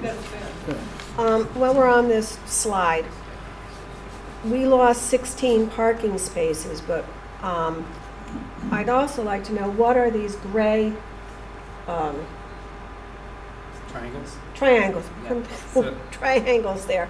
Are they, is that grass? Is that, Currently, it's just asphalt areas, it's just asphalt? yes. Okay. But Is- not large enough for a stall. Okay. On this slide, along the roadway, is that still as it is today with just vegetation planted there? And I love the idea of the fence, because that's what I've been advocating for a long time. Going all the way down to the guard shack. But is that a dune area? Can we make that a dune area in there so that if the water flows through the openings of the dunes, that it doesn't always go over the road? Well, that's what we. Because it's flat now. It's, Yeah. well, it's not actually flat, it's a It's little now, bit hilly. it's now. But there's spots where it's flat and where the water does go and the sand washes across the street. So can we build this area up along Pear Tree Road and have grasses there and stop the water from going up into the street? So, yes, you can mound those up. I don't believe that those are going to reduce water getting into the street if it comes across the parking lot. Because the drive aisle, if I remember the topography, is one of the lowest locations on the whole Right. parking lot. So anything that for example, flowed across here and hit this mounded vegetated area, it's going to go to the path of least resistance, which is downslope, and it's going to come out. Come It's right- going to do well, just as it's doing. Right, don't think it so would it's still gonna do the same thing It as is. it does now, maybe not as much. I don't. It's gonna go right through the dunes, because it's a 25-foot opening still, Yes. correct? So, okay, and then the other thing I wanna talk about quickly is over in the left-hand corner, where you have the paved plaza and picnic furnishings. That's to me, I have no idea what size it is, but that whole corner there has trees there now that are newly planted. And that picnic area is highly used from March or April right through October. And that just looks like a very small area to me. And I'd rather see more picnic area than that little bit. I'd like that whole area to be picnic area and have more picnic tables and grills there. We had talked about that right back from the beginning. So that needs to be Enhanced. Mhm. very much so. Is this new area actually, is the existing area kind of jutting into the parking lot in a way that, or is this, I think it's more or less this, the usual space is there, basically. it's like the adjacent to parking lot corners off and then you Right. kind of come off the, and then onto Yeah. the sand, Yeah. so maybe, I think you just need to relook at this whole thing, and But at the moment, it's all sand, right, Cheryl? it's sand, It's- yeah. Yeah, it's sand, Yeah. dirt. Is there a benefit to having a paved area? I don't know about the paved Handicap area. I access have to is look at that a a little little bit more. We do have access for handicapped accessible there. We do have handicap parking spaces there. Mhm. I don't know, the Can you get onto the beach? paved area over there, I don't know. I'll have to look at that. Well, it'd be nice for accessibility. Right. I mean, I Right, might, picnic I don't area. think I had too large. You might have Yeah, one or two Yeah. picnic tables maybe that would Yeah. but I also mean, I have no, ideally or we not could taking put park- instead of parking spots, pavement, what about and kind of, pavers? because it's back into. Well, Like in the, that we were going, like a paver type thing, Yeah, like we were going to do in the Something parking lot. I think that's what it says is paver. Paver plaza. okay, so Yeah, you'll take another paver look at, plaza. kind Yeah. of, we have to get, maybe spend more time on this picnic area. Right. One comment I just wanted to make also, apologize, but to come back to it, but I did notice, especially on July 4th when I was there, there were not a lot of spots, but maybe a handful of spots that had motorcycles in them. So, and motorcycles don't require as much space as an automobile does. So I don't know if, as you're contemplating optimizing this, maybe just another section somewhere that's specific for motorcycles. At the end of the road where there's little triangles. Yeah. Yeah. So that we're not Yeah. kind of taking up Or a a smart car. regular spot for. So a whole parking spot. Dan, can I just ask on this vegetated area along the road, is there a sidewalk along there for people walking, or which is Yeah. just, there isn't one now? Correct. May I, Yes, just for a minute? please. We had Of course. suggestion that I think is very, very powerful, and I don't know if it's in the scope of your effort or maybe the Park and Rec Commission or maybe some other agency in the town, but the suggestion was that Pear Tree Point Road, if I got the right name, is very heavily trafficked with dog walkers and bicyclists and so on, and really ought to be one way. Yes. And it really ought to have the traffic lane clearly marked for where the automobiles are and where the non-automobiles are. There was a discussion, I'm not sure if it was here or someplace else, that the police were supposed to put back. They did. They did. Yeah. Okay, because it They did. wasn't I'm sorry, Sunday. Yeah. Okay. No, it was there. Okay. So my point is, if it's not in the scope of your effort for that, because that expands the beach all the way back to the bridge, really, for somebody who's a walker. No, that's a good thought, Mark, because And you get two if cars. it's not in your scope, It would is not be the Parks and Recreation scope. That would would be. you like to see it happen? I think it's a I great have, idea. I have heard that brought because- up, I mean, I think. All right, well, why don't, I suggest the commission talk about it and we I see don't think it's what we within the have to scope do. of the commission, I It's think not, that it would be the police. it would be the Traffic. police. All right. But you could bring this to the police commission.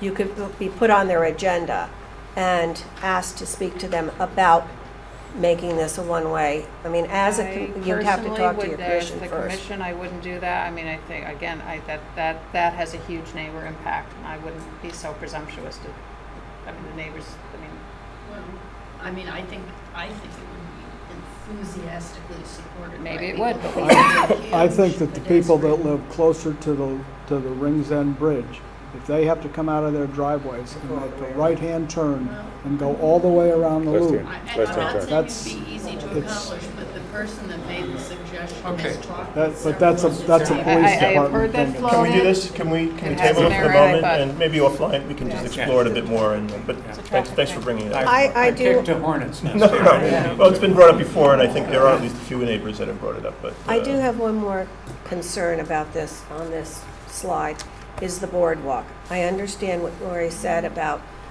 having it there for handicapped people and all, but I think there's a different way of doing that. You're talking parking your car and walking almost 22 feet to get to the sand. That's a huge walk. And people that are handicapped, people that have walking, not maybe in a wheelchair, not maybe on crutches, but have a disability of some sort and can't walk 20 feet. That's why they don't go to Weed Beach, because they can't get on the sand over at Weed. So they all came back over to Pear Tree. So I have an issue with only, you have 3 walkways here over by the handicap parking space, but to go across the 5-foot concrete sidewalk, past the 10 feet of berms, over another 5 feet of boardwalk to get your chair on the beach.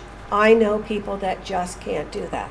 Well, can't you solve some of that by locating the handicap spots at either end of that string of parking places, and also right in the middle?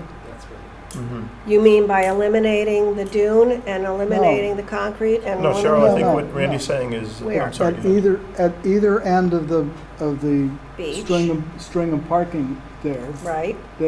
and then at the opposite end, Mm-hmm. and maybe in the middle, and put your handicap spots Right.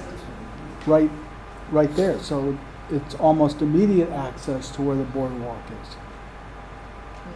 You mean push the boardwalk back from No, leave connecting the to the boardwalk end? just where Well, it then is. you're Just add still- you're handicap still parking going- places. You're still going the 20 feet, Randy. You still got to go the 5 feet concrete You gotta walk. walk, Cheryl, you gotta walk somewhere. All right, well, you come down to the beach and I'll show you the people that can't walk that far. Well, even I- the people I that know. can walk in. But that's the reason why this is a huge problem at Weed. And people came over to Pear Tree once Weed was done with the dunes. And they had handicap parking space is right by the opening of the dunes at Weed. Okay. But it's still a long walk to get on this. Well, you don't even have the concrete sidewalk and you don't have a boardwalk yet. You're going to have a boardwalk there. And people left that beach and come to Pear Tree because they can get out of their car, they can take 2 steps and put their chair down. And I have a problem with having a boardwalk on this beach too. I don't think it's actually necessary. Okay, so I think We're a long But- way from it's understood, and Well, I want to get it out there now because, do you feel you've gotten it out there? yes, Okay, fair enough. thank you. Let's move on.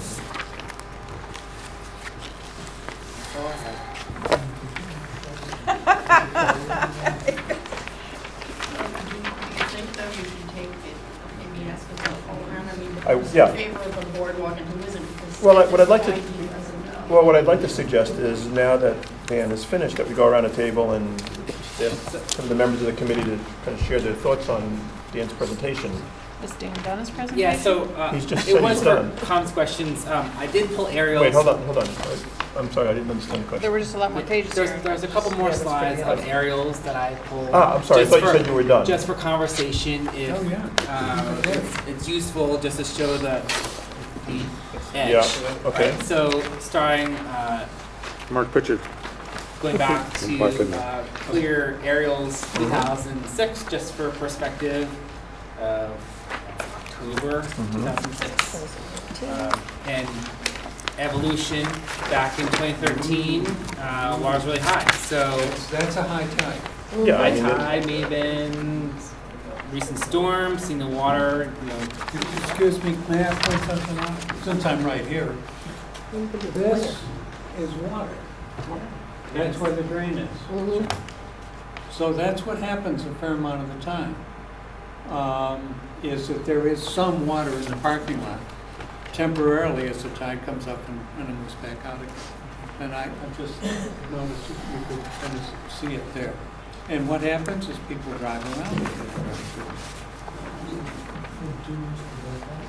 Dune would prevent it from coming that far into the parking area. Looking at this just by the area that's here, so if Dune was at this line, it's gonna probably push the trees up here more. But you would definitely have more of a sand buffer here, just because of the height that the water is rising with the tide, so it's gonna hit that elevation at the side of the dune. These pictures were all taken at high tide? I don't know for sure. They're Okay. I fairly. don't think you could This tell. one Yeah. is definitely. Well, if you look at the next one, So the next No, I one, did too. 2016, right? So this is More The beach very is back. similar to The the beach is back first. in 2016. in 2018, it's April. back better. And the parking lot is back. Yeah. Right? And now coming back to 2018, what's interesting here is seeing there is sand in the beach. You can see at the northern end. Sand is along that edge line. Yeah. Different time You of can year, see that because the boats are The in place. wetland area here is definitely inundated and the water has receded. So I'm imagining it's post high tide, maybe post storm. I don't know for sure, but see sand No, these are not too. What volume date are you out on? here into the parking area, so something could happen in 2018. That's, Yeah, you're right. But look at the people on the beach. Say again? People on the It beach. looks like, In April. Yeah, where's your car? it looks like this is about one's the yours? It's edge probably right here, there. so I imagine that is sand that's in the parking lot. Actually, that's, Well, that's in October, so that that's October. probably the need to clean up the sand was not as, in a rush for the Parks and Rec team. Yeah. But the boats are still there, so it's still boating season, When the leaves are on the early in. trees. Yeah, Cheryl pointed out that the leaves on the trees, you can tell the difference. Trying to show you. No, I know. and the leaves haven't What turned. worries me is on that, like the 2013 area, if you put the dune in, there wouldn't be any beach. That's right. Yeah. That's, But that was 6 years ago. I mean, If you with- look, well, we don't know the tide situation. yeah, I think That's the without problem. knowing what the title situation is in any of these photos, I mean, they're interesting, but it's hard to make a judgment as to what is really shown. Not really trying to prove anything, just No, I'm just saying, showing, Mike, do you have a drone? and the last is 2019 here. You can see it's very similar to the year before. It's a strong edge, well-maintained parking lot. You don't see many sand clumps. Maybe there's one right here. It's an anomaly from whatever. It's spotty camera in the picture. But, it's a pretty hard edge. So this massing of the wetland area here is very similar to the massing here. So just food for thought, just about what's up there. Mr. Chairman, Yes. if we look at the 2013, which is like the high tide thing, I think this points out that there are tides higher than the mean high tide, which is average. Mhm.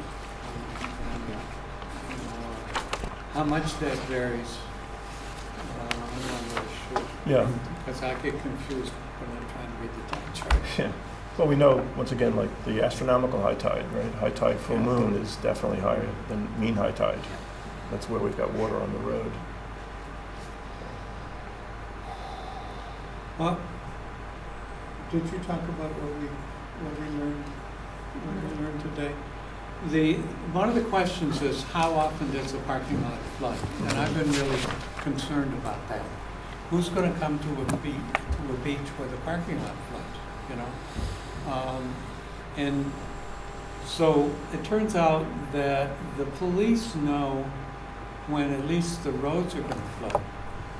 And they get a warning from the Public Works, which is tidal flooding concern, And if they really think there's going to be flooding, they block the road, Mhm.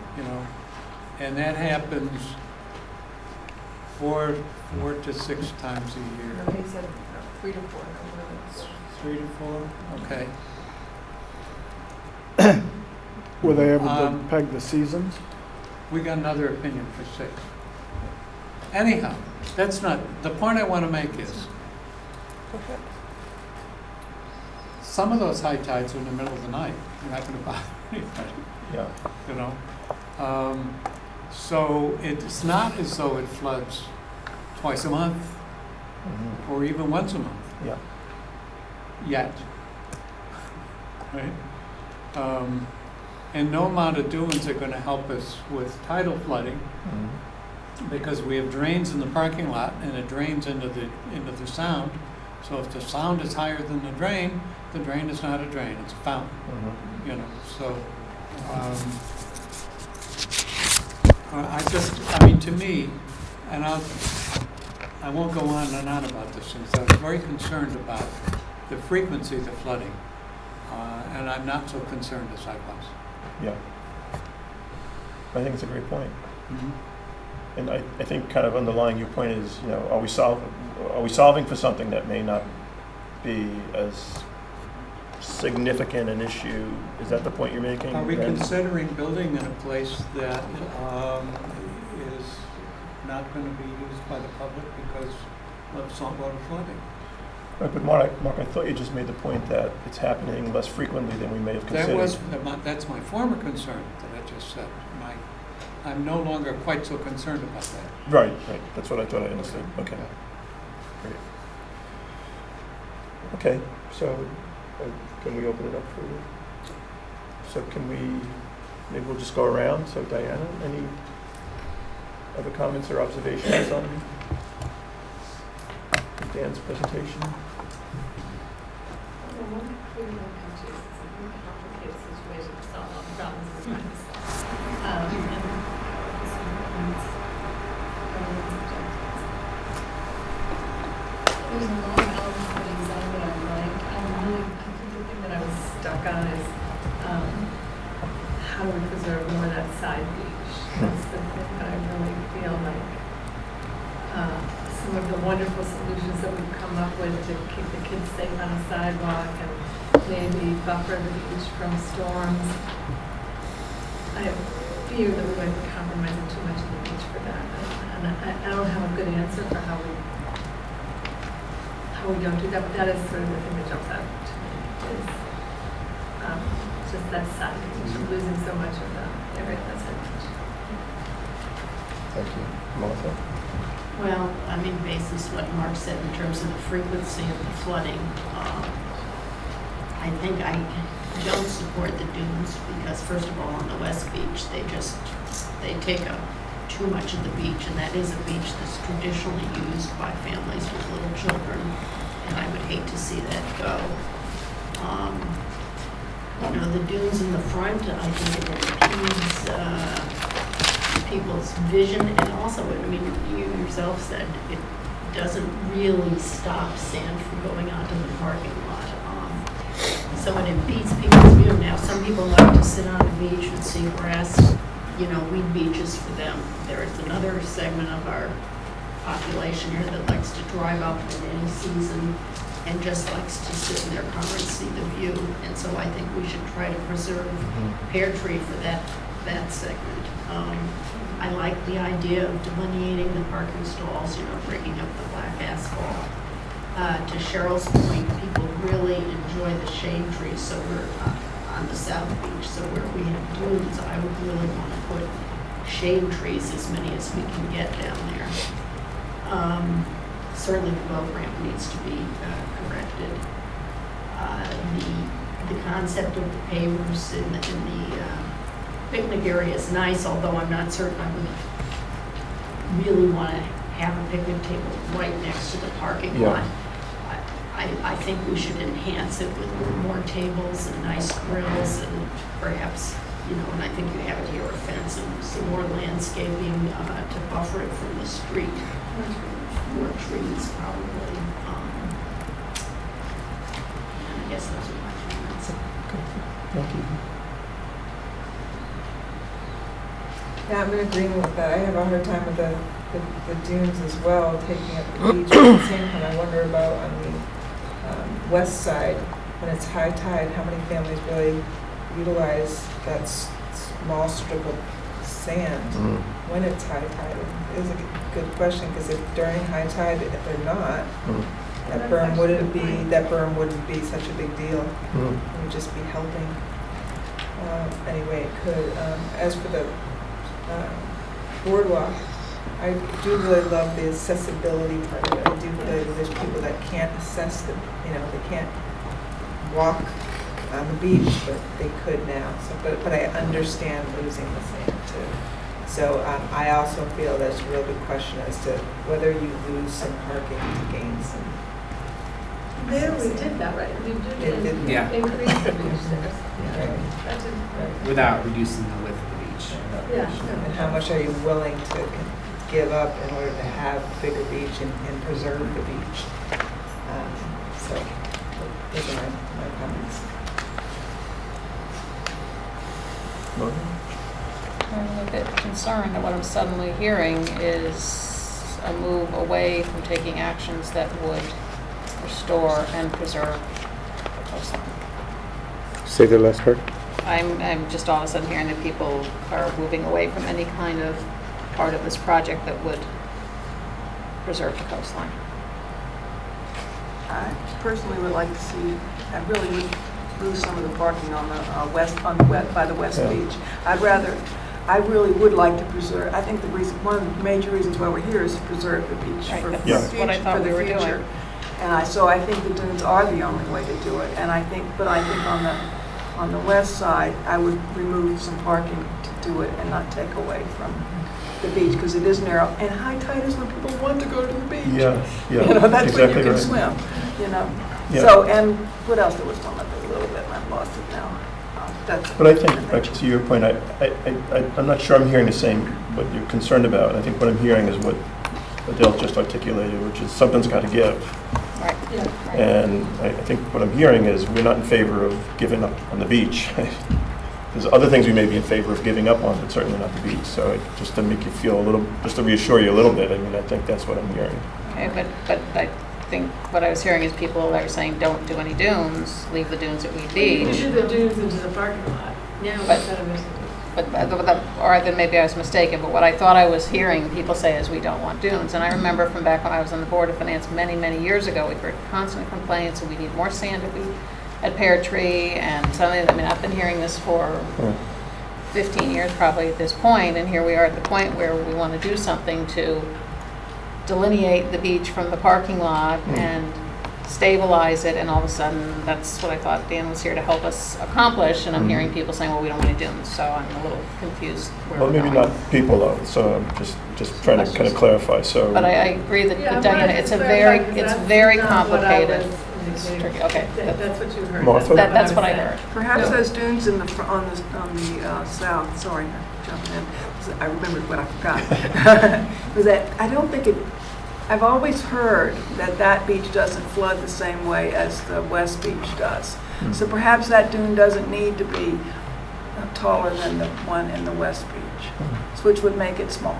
I mean, would it make it, its width wouldn't be quite as, so it wouldn't be taking as much space. Let me just come back to Martha. Are we losing beach? Have we lost beach? Do we know? I mean, you're talking about preserving. I'm not certain we've lost. I mean, we do have a maintenance issue. Some sand goes on. It has to be brushed back. But I We think, haven't had to replace I think the science says you're gonna lose the beach. The tide will go higher. I mean, That's there's the no doubt historical about fact There- that, Yeah, there was a fairly lengthy and detailed presentation at the library maybe 2 months ago, Mike, with Yeah. various scientists from organizations, Yeah. and they were very definite and very compelling about the rising sea levels and what's going to be happening. And it was not ambiguous. If I could just throw maybe a little bit of a kind of a different different perspective maybe, or an angle on the conversation, and that is, I mean, I'm jumping ahead here, but I think it's a rare opportunity that people anywhere on the planet ever have to build more beach. I think it's not an uncommon opportunity to build parking spots and do other things, and I think what we're confronted with is potentially the opportunity to build beach, add beach. And I think that goes towards all of the things that we're talking about in terms of adding resiliency and supporting kind of restoration here. So I'm not sure we can kind of have our cake and eat it too, but I think it seems like I go back to my point, something's got to give.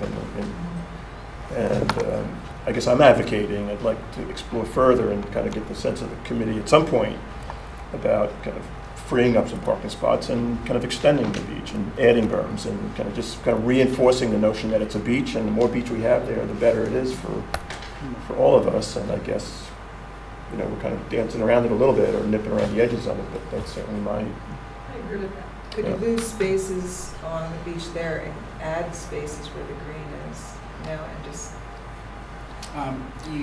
Yeah, there isn't, you're pointing to the area that's the buffer between Pear Tree Point Road and the parking aisles. I don't think you have the width there. There is, I'm just thinking through, the possibility of reducing some of the stalls along the western side where we know that the water limit encroaches closer to parking lot there. We did see evidence of the water, so could we reduce that section of, not the whole length of parking stalls? I can look and see if that's possible, how that may configure together. You may just have a block of stalls that is blocked from the other set of stalls, so without a sidewalk, someone is going to have to either walk onto the beach. yeah, I would just ask, rather than kind of getting Sure. too kind of ahead of our skis here in terms of what we can do with the parking lot, I think you're getting the sense of just how important it is to evaluate Yep. kind of the occupancy, you know, the capacity of that parking lot, right? And come back to us and say, okay, I've done my best, I've looked at it, we've modeled it 1,000 different ways, and it means you're gonna have to give up X, but in return, you're gonna get Y. And I think you gotta do the work to come back and help us understand that, you know? Can we finish going around? Yeah, Mark? I've got a lot to say already. I passed. Not me. definitely. First off, I took a picture of the back beach on the 4th of July. And this is the back beach where the tide was just starting to go out. And the whole line of cars was there. So every parking space was just about, there was a couple of parking spaces that weren't filled. And most of the people back in to that spot. So I would be, I'm not a favor of the dunes because of the situation at Weed. They haven't been maintained. And there are mostly weeds along in with those grasses. When you look at these pictures in here and you see how pretty it looks with the grasses and the green and the sand in between them, they look lovely. They looked lovely the first year they were put in, but ever since then, they're all weeds. There's weeds in amongst them. There is. I've been over there numerous times. I have too. I think it's beautiful. And I know you like that, and a lot of people do. So the people that like that can go to Weed Beach. The people that don't like that go to Pear Tree. A lot of people have left there. Just a reminder, it's serving a function, so there's an I aesthetic understand. aspect to it as well, but it's it's a serving functional aspect. Weed Beach doesn't flood like No, but Pear what Tree. we're talking about is Pear Tree here, right? And Right, so that's what I'm saying. I'm not a fan of this because I think there's gonna be maintenance issues, and we don't have the maintenance people to keep weeding the beach. That's number one. Number two, I would be for putting the concrete sidewalk on the west beach, for a safety issue. I think that is a good thing to have, and that would give people 5 feet of space between the car. I don't think 5 feet is a big hassle for people to take stuff out of the back of their car when they back in and go onto the beach. The children can still sleep in the back of the car. You can still sit right there as they have always. Mine did the same thing. When somebody falls asleep, you open the back flap and you're back into the beach. So I wouldn't have a problem with putting that there. But that plus the dunes is a lot of space used up on the beach. I want to see if we can come up with something, whether it's some kind of small plantings along there would help, but to have a 3-foot dune, 10 feet wide, 20, and the 25-foot opening is still going to make the parking lot flood. As far as the South Beach goes, I'm not a fan of the boardwalk at all. If you put the concrete walkway there also, you have allowed for people in wheelchairs to come onto the beach, although Greenwich just put a new pad in down there in Greenwich, and they have a committee for elderly people down there. I haven't gone into all the details of it yet, but they put a pad on the beach so that people in wheelchairs, walkers, whatever, can walk down this long pad at Todd's Point to get to the water. So maybe we should consider something like that. I know at one point we did have a wheelchair down there in the, that had the big rubber wheels on it. Do we still have that there? Okay, so that's there. But as far as the boardwalk, to get that far onto the beach is huge. 20-some odd feet is a long way. And I'm not a fan of the boardwalk at all. I want the trees, I would like the trees, I shouldn't say want, but I would like the trees planted along the front beach so people have the shade, and reconfigure the picnic area. And I think the boat ramp is a necessity. I agree. I don't want to have to arm wrestle you. I don't want to, when I'm no, at the you're beach not for gonna, the no. couple of trees that we have there. I know. Cheryl beats me every time, so. Thank you, Cheryl. Tom? I don't really have anything much more to add than what most people have said. I am a proponent on the South Beach to put as much flora, fauna, plants, trees, or whatever we can do to protect that area. On the South Beach, I'd love to try. I mean, the pictures show some interesting, scenarios, but what we don't know is really the tides. We can kind of guess, so the pictures could be way off. But I don't know if there's much. I spent 3 or 4 days down at the beach, and at one particular point in time, there was like 8 inches between the end of the parking lot and the end of where the water was. It was very, very. That's at the west side. West side, sorry, west side, excuse me, South. I said South Beach, west side. So whatever we can do to protect that and to, because that's where it's going to flood, and it's going to go out towards Pear Tree Point Beach because it slopes. But I was very impressed, Dan, with some of the options. I think we've got much more to go through, but I learned an awful lot and thought it was a great job. Thank you. Well, I'm in favor of the dunes, and that's what's being done all up and down the coast, and everybody in a coastline community's got the same problem we do.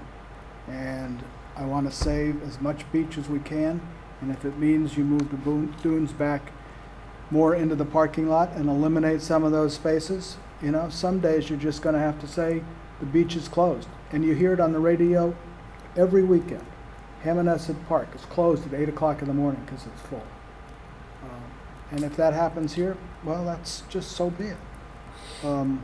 But let's make that beach as big as we can and keep it, because as Cheryl says, it's a place where all the families like to go. And as far as backing up to it, just to leave your kids in the car so you can see it easily, well, what about the people who are sitting on the beach that don't want the people in the cars looking down on them while they're changing their clothes or changing the baby's diaper? I don't have a problem with losing more parking places to get more area on the West Beach. And I agree, you can reconfigure that whole picnic area. That should be something that's an attractive place for everybody. And the idea of a little boardwalk along there so that people can get out and get a wheelchair around there. I know there's a subset of the community that it's going to be tough for, but it's tough now. That's just my feelings. And the boat ramp is a non-issue. It has to be fixed. Great. So I'll echo Randy's comments on the beach and the trade-off between parking and dunes. And I think kind of the essence of the conversation is using whatever technology and elements are available to us at this point to preserve the beach. So if that's dunes, and I think you've made the case that, as an example, when I asked you about, or challenged you about the knee wall, that, it's a dune, and that's really kind of the current state of the best practice. To my point, I think we need your help to just understand what we can do to kind of maximize or optimize parking. I think it's once again, it's a process, and I think we've got more work to do, and I think this is definitely moved the ball, from my perspective, moved the ball down the field in terms of things for us to think about and consider, and hopefully you've gotten a lot of feedback from us.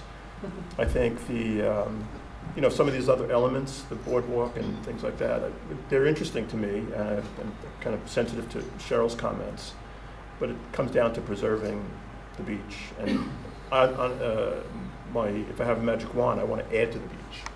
And I think we here as a committee have been granted a magic wand, and we have the ability to add to the beach, which is a once-in-a-lifetime opportunity. I would just say something that just needs a bit more work is the picnic area. And we can come back to that. I just think you just have to do some more around that. But I think it's been a great presentation, and I appreciate it, and they put a lot of work into it. So I think we're going to be interested to see what you come back with for the next round. So Just one thing, Dan. You're the professional, but you keep reading stories of people doing.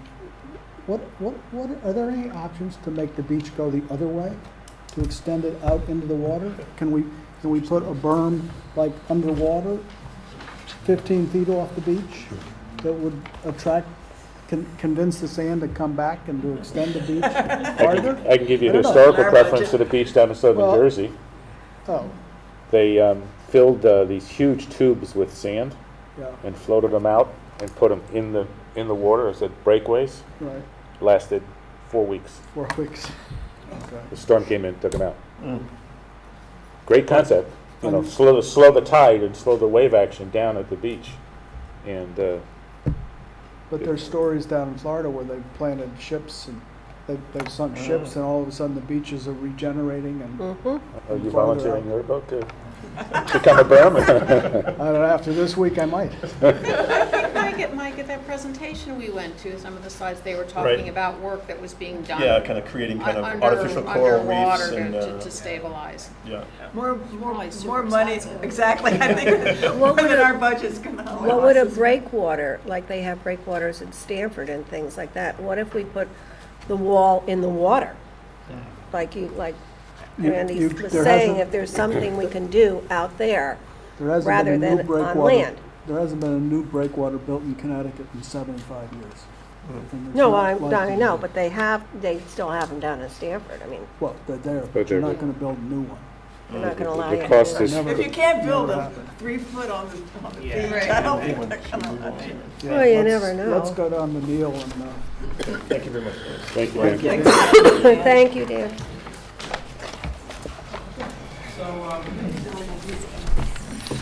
Never come without a sweater. I know. It's getting a little chilly in here. It's my imagination. that's the force us out of here. So we were asked to explore the scheme where we would leave the existing structure in place,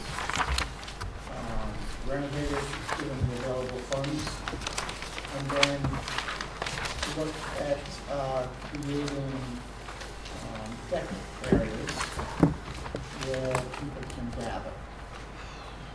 So in this case, Plugged in. Uh-oh. Maybe it didn't plug in. That could be a good sign.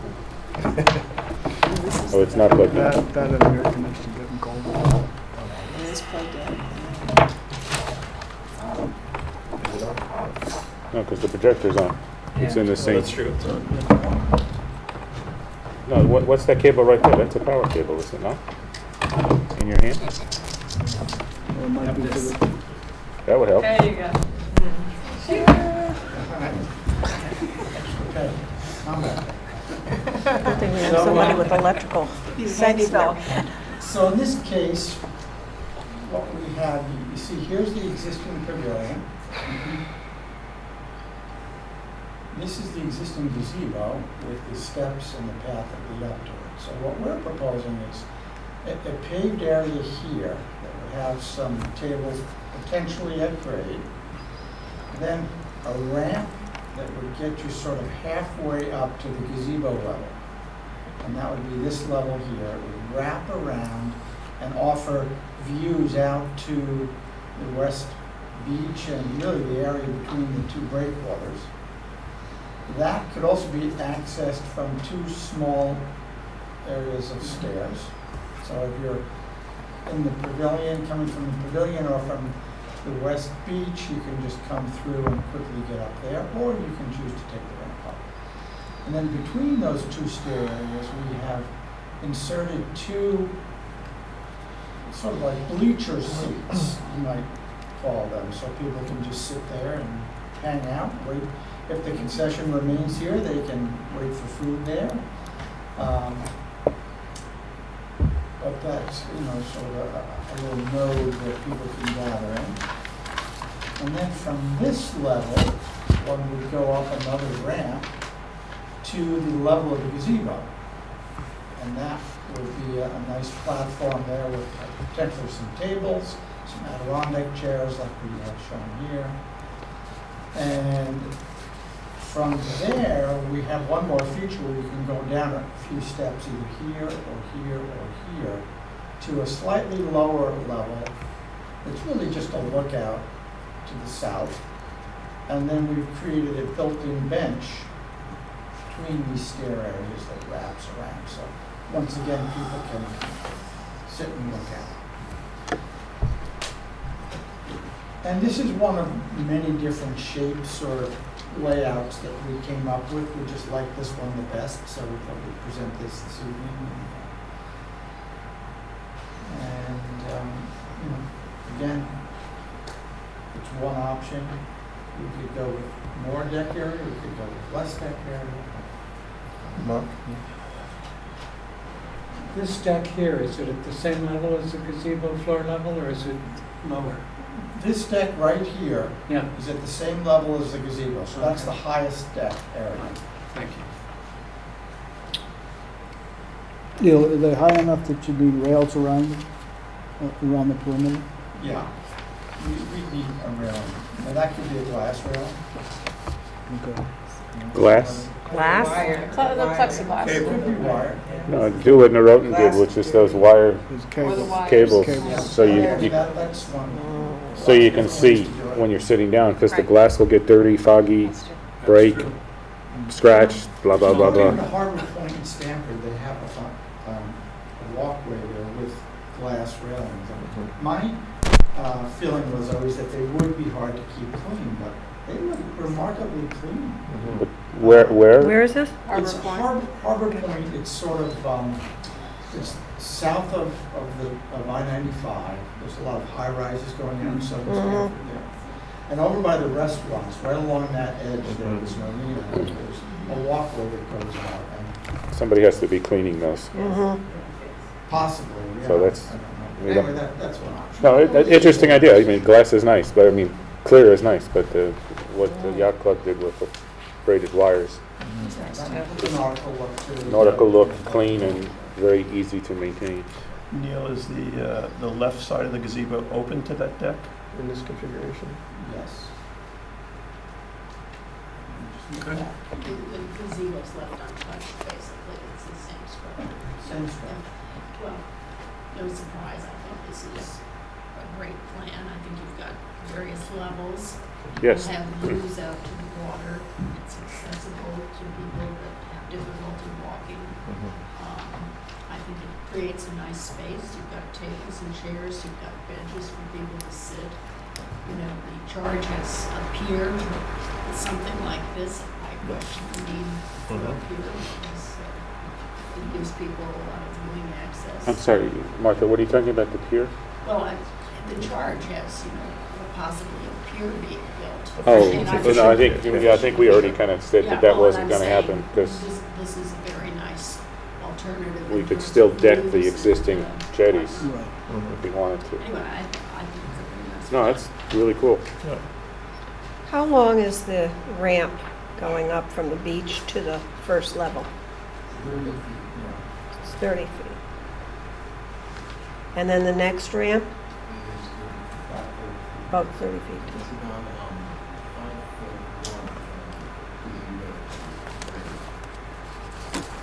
Fine. Where the ramp starts here, this plaza. Right. About 5 feet from there to the deck of the gazebo. height, the floor is. In height? The change in elevation. Okay, so what's underneath that? And now it's all granite. It's all rocks. We just talked about that. There's plantings and growth down where the trees are. Mm-hmm. And that's where we try to leave some space. That's my experience, that don't do it for Where that decking is now, it's hanging over the beach. Is that Slightly, right, just, the beach is here? This area of beach, would we use that area? What area? Where the cursor is. Between the two jetties. Yeah, Kind it's of all looks as a rocks stone outcrop down in there. there. It's all rocks. No, it's all rocks, yeah. Kind of pretty rocks. Dangerous rocks. I'm just curious, did you calculate the square footage of the storage? no. It's fun. But it looks like a big space. Mhm. Do you think now from an environmental standpoint, do you think we can do decking over, I'm hoping we could, over this? That rock outcrop? Yeah. Yeah, there are some challenges involved with it, but I think we can find a way to do it. Are you still anticipating putting a deck over the jetty on the south beach? Or, and, Well, in this particular scheme, we have eliminated that. okay, We thought perfect. we would just stick with these viewing platforms, we would replace the jetty. Okay, On that far top left corner where the cursor up, right there, is that over water? yeah, Maybe at high tide. Okay, So right now, this is one breakwater and this is the other breakwater. yes. And they sort of converge at the gazebo. And this is a high point, lots of rocks. right. Um, So and are there's- you, There are great views in here. Yes. Breakwaters. It's a nice little area. or are we still considering putting a fishing pier over No. on the second jetty? When did we decide that? Well, you just just said said they did away with. No, yeah. I meant the front one of the Both south of them beach. go away. Well, we had a fishing pier in our charge to put it in here. And I Yeah, thought we were still going to have it at the backside I on the thought where we south left beach. off, I thought where we left off was the possibility of going over the jetties Right. with some type of a boardwalk. So you didn't But- see in my site plan, we looked into that just from our geotechnical standpoint as to how could we actually construct that. Okay, And actually due to the riprap size and just the constructability, it really is not feasible to build that over the existing. on both sides. On both The sides. front, well, the Yep. south beach Both. side Both. is underwater at high tide, but the back beach Yeah, isn't. it'd be too challenging, it'd be very costly to build those Okay. Okay. constructability. There's a comment, looking at the gazebo the other day, and that the area, I don't know, to the southeast, I guess we'd say, you're, it's a little bit of a hill, you could create some very interesting and nice landscaping. Mm.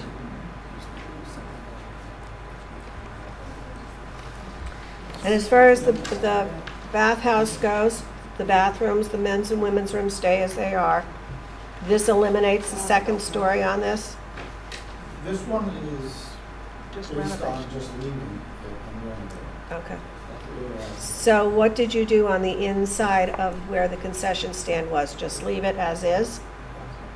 Okay. You don't mean leave it as is, as is. Yeah, it does. Well, that's, I don't think that discussion is, that's a different discussion. I think it is a different discussion because it has to do with the nature of the concessionaire Right. and what type of equipment they have in there and whether equipment that's purchased counts toward the renovation costs. And we have to do more research on Yeah, no, that. So this is excellent, but we still need to talk about the building. yeah.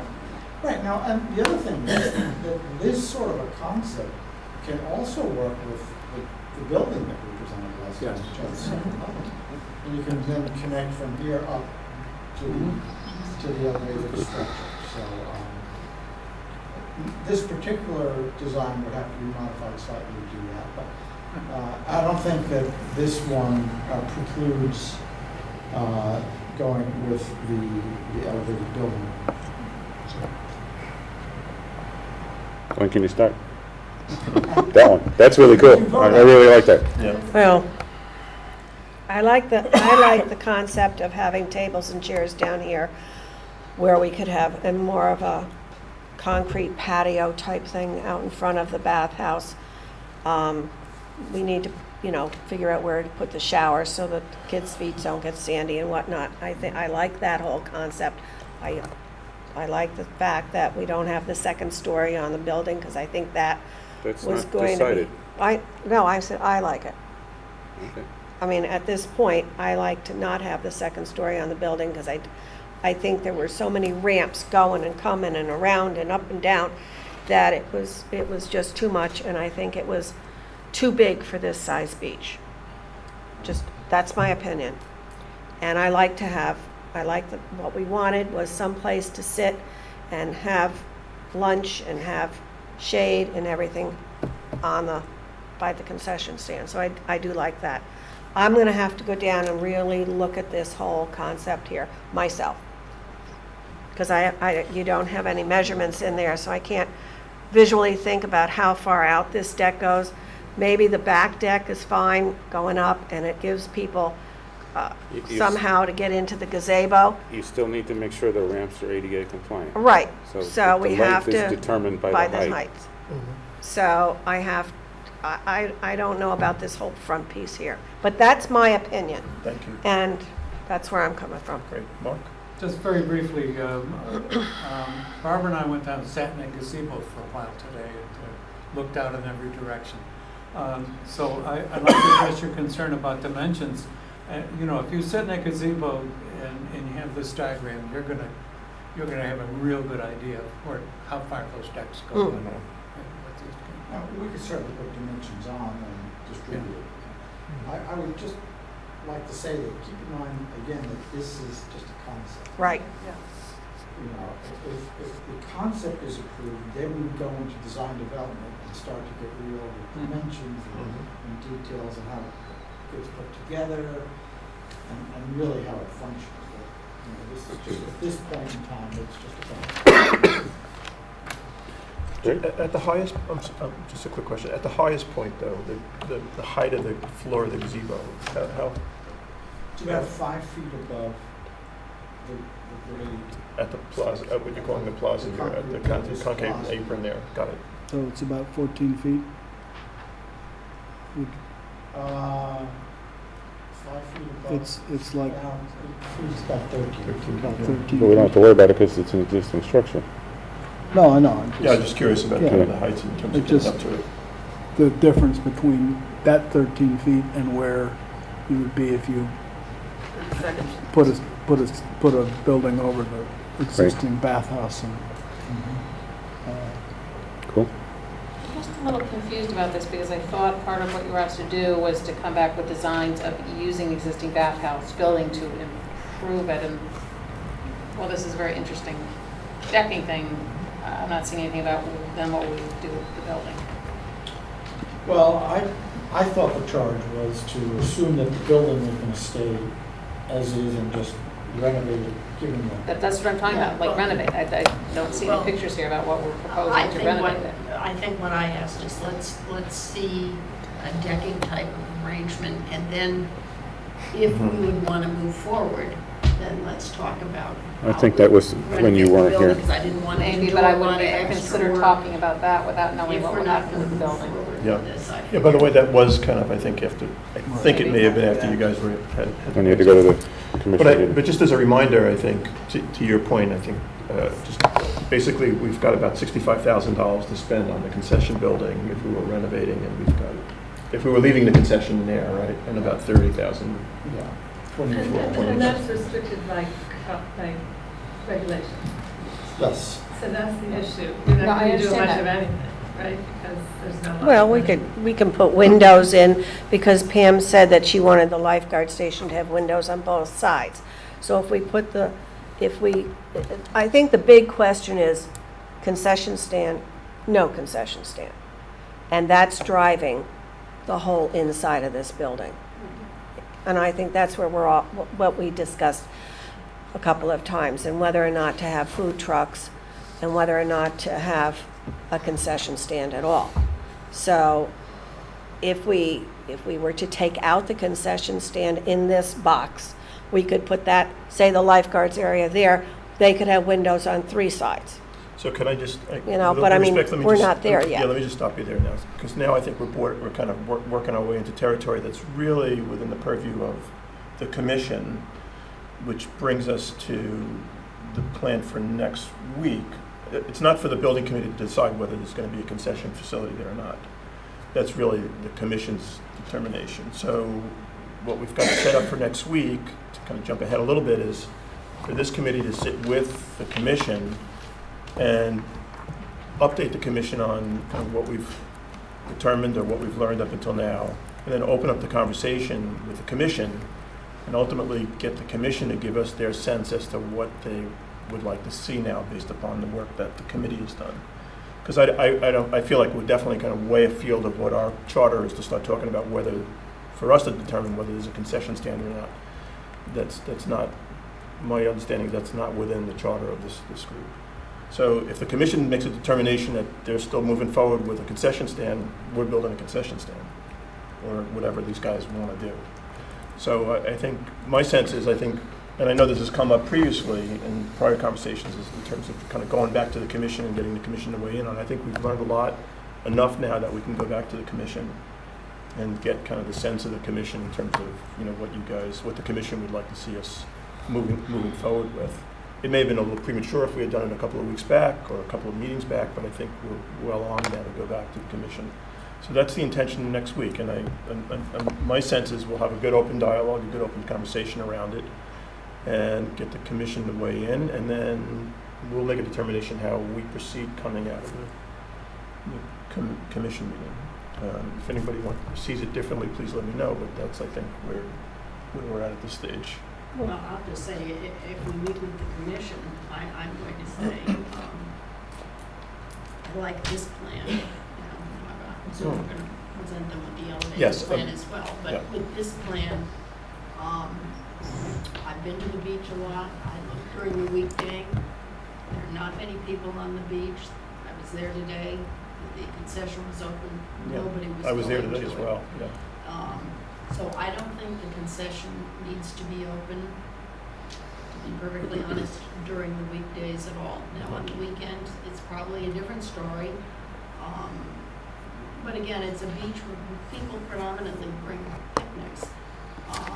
If we were to renovate this building, I don't think it makes no sense to me to have a concession stand in it because the equipment is expensive. It will be subject to flooding at times.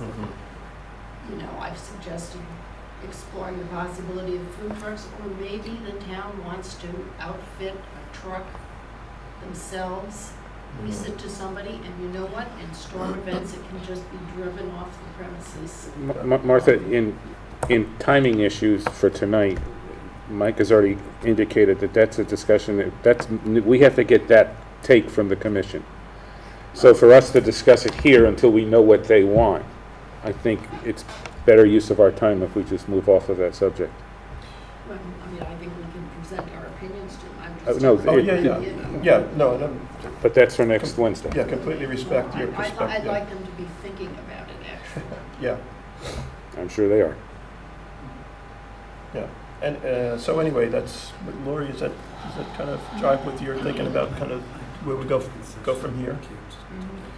Do you feel like we, as a committee, when we present to the commission next week, and we'll have Neil with us, and hopefully Dan, you can join us as well, that we have enough information, that things have kind of matured enough, kind of in this process to kind of provide I think so, and I think what I'll want quality to see update? is a presentation of what sort of the key decision points are. Yeah. You know, where the committee may be at a crossroads. You know, Mhm. do we go this way or do we go this way? And really present, hopefully, a very balanced view of the pros and cons of each decision path.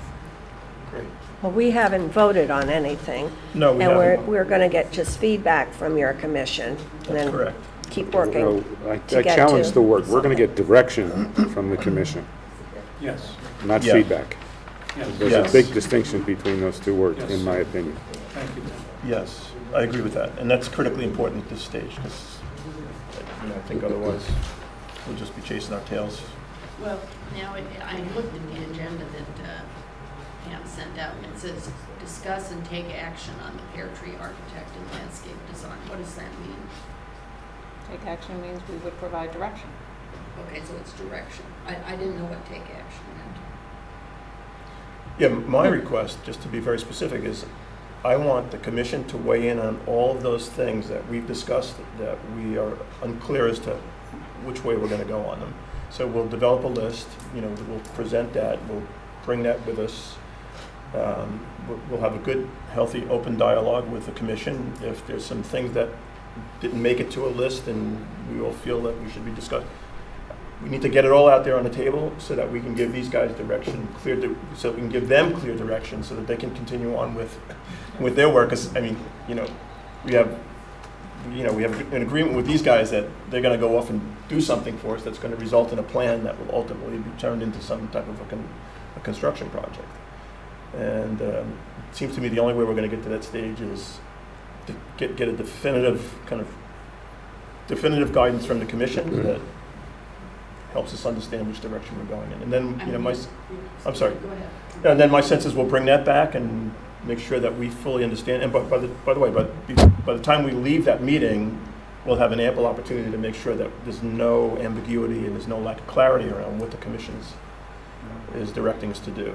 Are you going to develop that checklist and bounce it off of us so we can add to it? Well, I'm going to do a draft checklist, and I'll bring that to the meeting. And if there are elements that are not on the checklist that I produced that you feel we should be discussing, you'll be more than welcome to add anything to that list. Could I ask you to distribute that to us Yes. before you present? Yeah. So we My have the pleasure. opportunity.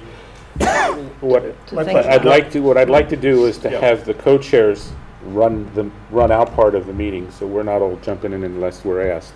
So if we know what you're thinking about, you know what I'm thinking, I'm thinking about, Martha, Absolutely. whoever, I'm with you. Get your- our topics are there, Yeah.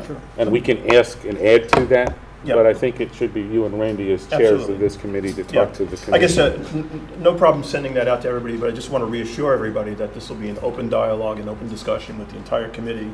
I don't know, it seems to me this might be kind of a unique kind of a setting. I don't know how often this has happened before. where It there's will be a joint meeting. Pam and I have discussed it with town administrator to make sure we understood the proper protocol. So it'll be considered a joint meeting. Both meetings will be called to order. Kate suggests that I, as commission chair, will be presiding. However, I would be backed up and certainly incorporating Andy and Mike. But it will be a joint meeting of both, so any and all, both commission and committee members would have the opportunity to participate in the meeting. But Good. we don't want to free for all.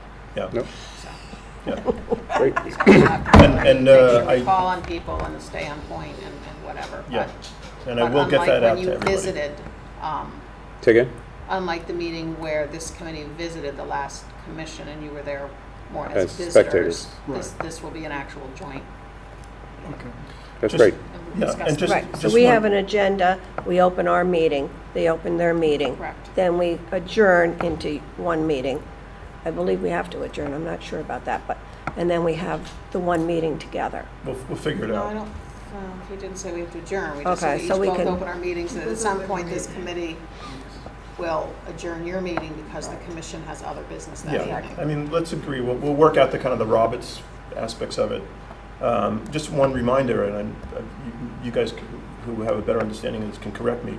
I'll send out a list.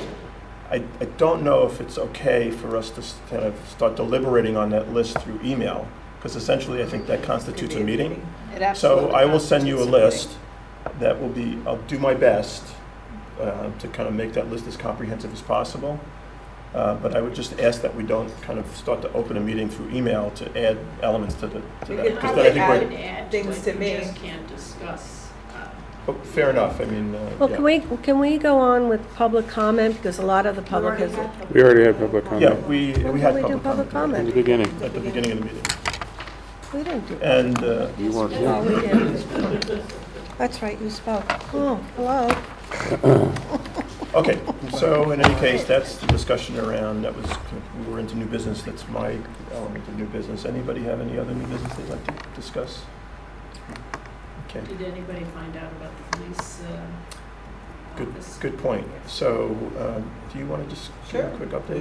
We met, So Pam and I met with Chief Don Anderson. Don Anderson yesterday, Yeah. along with Brian. Mhm. Was it yesterday? Captain Anderson. Yesterday. Soon to be chief. Today. And Captain we Anderson, went soon to be chief. into the bathhouse, or the other area storage room, and saw the equipment that they had in there. They had a pallet on the floor, and they had some supplies, and they had a tank. Two-stroke engine oil there. Mhm. And it was, it really wasn't that filled. I said there was stuff in there. It wasn't organized well. It wasn't shelving on the walls. It could have been organized a lot better, and we used up half the room space. But upon that, and after leaving, we went to see the other space that they have at the Bldg Comm. And in my opinion, it was really great because we got to interact with the Marine Division, and it's a tiny room. It's, to your point, it's so small, and they can't put a desk in there. They can't sit down. They can't do. There's no computers to do any reporting. So they would really appreciate having the space. I don't think that's true at the boat club. Computers are laptops, so they take them with them. And they Right, use them. just no space like a desk area to sit at Then with it a needs- chair. It was it- like two chairs against the wall. We need to show you somebody needs to show you the space at the boat club. That's where we were. You went in toward the same boat club space? Yeah. we Okay. did. I think my Bless you. takeaway was if the question is what do they need at the facility that we're talking about, each facility, I think that they're advocating for maintaining that space. I'm not sure they're suggesting giving up the space necessarily at the boat club, but they'd certainly like to maintain the space. I think they'd like some help in getting it organized a bit better. And Well, that That's should be their responsibility. Yeah, but I think- Space. No, hold on. Police presence. Shelving. Exactly right. So if there's a possibility of getting some industrial shelving in there, right now they've got, to Pam's point, they've got a bunch of pallets that they've set up on the floor and taken stuff off the floor by kind of raising that up on like a series of pallets that are stacked up on one another. It seems like it's a very makeshift situation. So with some shelving, I'm not clear what are they storing there? they have some equipment. They have a drum of, it must be a 50-gallon drum of two-stroke motor oil that they buy in large bulk quantity now. Why does that need to be stored at the beach? Because it's used for their equipment. They It's could used for never the, store it over there. There's no room for it. they No, buy it in a as lot. opposed to It's for the town boat, garage. Yeah. What's for Because their it's boats? I accessible. understand that, but What I mean, what do they drain some off? They have a pump on it, and they kind of I mean, they bring a they drain thing. it off Hit into the a asphalt. container. Yeah, and they bring it truck over. and bring it over. Exactly. That's what they're doing with it. Yeah. But, so anyway, that's what they're doing with it. And I guess the question is, are we asking the question? So I thought we were asking the question from a couple of perspectives. One is just to understand what their needs are. Are we also asking the question from the perspective that we have other use for that space, and if we feel as though we have another use for that space, if that's the case, then we should identify what that is and basically tell them they have to go find space somewhere else in town. I don't think that was the issue. The issue was, can they use I'm not less saying it was an space? issue. I think there was an issue. I think the point was to get some information about it, which we've done. And what is there an issue? I'm not sure. No, can they use less space, and could we take that space for whatever happens with the existing renovation of the building or whatever? And it's, if they've got a lot of space, empty space, the pallet, I understand to try to get it off the, above the sea level if the water gets in there, but,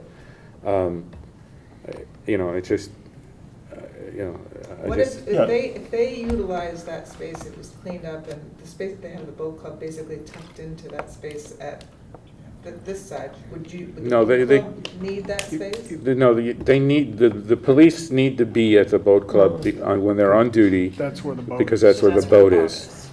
And so if they need to respond, they run and, you know, And they did 2 weeks ago. right. And they did, They did. yeah, 2 weeks ago, that's right. Yeah, full speed Um, ahead, Full speed. both Oh, yeah. ways, in and out of the harbor. It's like 2 times, and then they went over to help Stanford as well. But again, I don't know if they need all of, the question is, do they need all of that space? Brian, do you recall what the size of that room is? It's 8 by 12 when I measured it. And they did say that they, The they did say they could use, when I talked to them and went in there, they said they could use, they would use a smaller space, but not, you know, a 2 by 2 room. But they could use a little bit smaller space. I believed, when I measured it, was 8 by 12. You know, I don't think they have Wi-Fi over there. I thought it or- was, I thought it was a little small. I thought it was a little smaller as well. I- Here's what I'd like to suggest. Oh, I Can measured we, it. I would like to suggest that we table the discussion around the need of the harbor unit for space for the time being, because I'm not sure really what our objective is unless we're talking about either moving them into smaller space or evicting them. And I don't know if we have enough, I don't know if we know enough to, you know, in terms of Well, we the don't know. use for that space to make a determination that, because they've been there, right? So they have space, they've been there for quite some time, and I don't know if we've identified other needs for that space that requires us to have the conversation. If you follow my point, like, I'm not No, sure why we're kind of, But maybe we could open it up to have public space. I mean, I just think we need to understand alternatives, because right now. well, we can if we want to. That's what I'm saying. I'm not clearly understanding They're using it for storage. why we need to provide beachfront building for storage for. No, that's a different question. engines. Okay. So what I would say, But I maybe would that's a like question for the to understand. commission. No, that is not a question for the. No, they're commission. there now. We're building, this is a building committee. That's a use that I would kind of determine, I would actually put that in the category of programming. In the same way that the concession is programming, in the same way that the toilets are programming, in the same way that, you know, like the elements of what's there now is programming, the use by the Marine Division is a programming question. It's not a building question. I All mean, right, then fine. I will say, as commission chair, Pam, I would like to fully understand what our arrangement is with the police department, what our obligation to them is, and what the alternatives are. I'll have And- Don write it up for us. And, How's that? and what minimum space they can, you know, what's the space they actually need, forgetting the room size. They just, you know, To your point, do you even need to give them? Why, or could Yeah, they no, I be think it's a storing valid their question. It's engines completely at reclaim the the town space, garage? and Right. the Park and Rec Commission could say, okay, we've got reclaimed space, how are we gonna use it? I mean, yeah, no, I'm not suggesting it's not a valid question. I just think it's a question that I think you guys should go off and kind of have, you know, the discussion with them in terms of the use. 'Cause And what did reminding come up everybody, it's a too, building though, committee. And again, once we decide where the building's going, if it was to be a year-round facility, we did discuss about how nice it would be to have the police presence there, you know, if they had I a don't, room there. I don't They think the don't police use it. would be there during off-season. No. The only reason the police are at Pear Tree is because of the Marine Division. They don't use that room during the winter at Well, all. they said that there would be, there could be opportunity for a police officer to come in and do reporting if they were in the vicinity. They talked a little bit about that, so. Okay, Okay. so there'll be some I'll have follow-up, Don- and maybe we I'll can have have Don Don write write something something up, or, And the Marine Division write something up about their needs. You and I go talk to them. Mr. Chairman, may I make a motion? I have one question. I'm sorry. The Marine If Division if we took out the concession stand, and do you think that the $60,000 we have, Neil, is enough to say, gut the inside and then put walls up inside to just, you know, to divide the different rooms up? Do you think the 60,000 is enough to do that? Okay. That's it. I mean, one other thing we thought about, since there's more money to be spent on the concession wing than the bathroom wing, you could turn the Flip it. concession wing Could into the flip it. bathroom wing, possibly. You've got plumbing over there already. You spend more money making nicer bathrooms if you did that. Something we kicked around in the Well, office. that's an option. just when we thought it couldn't get any more complicated. Back No, but back I to just my, think we have to unturn every stone. Yeah. You know, I agree. I mean, I learned facts this week about the old snack bar that I didn't know before, so. Yeah, no, completely agree. Mr. Chairperson, Questions? I second my call. May I ask Wait, for a Mark, motion to wait. adjourn? Yes? I Second? All those in favor? Yeah.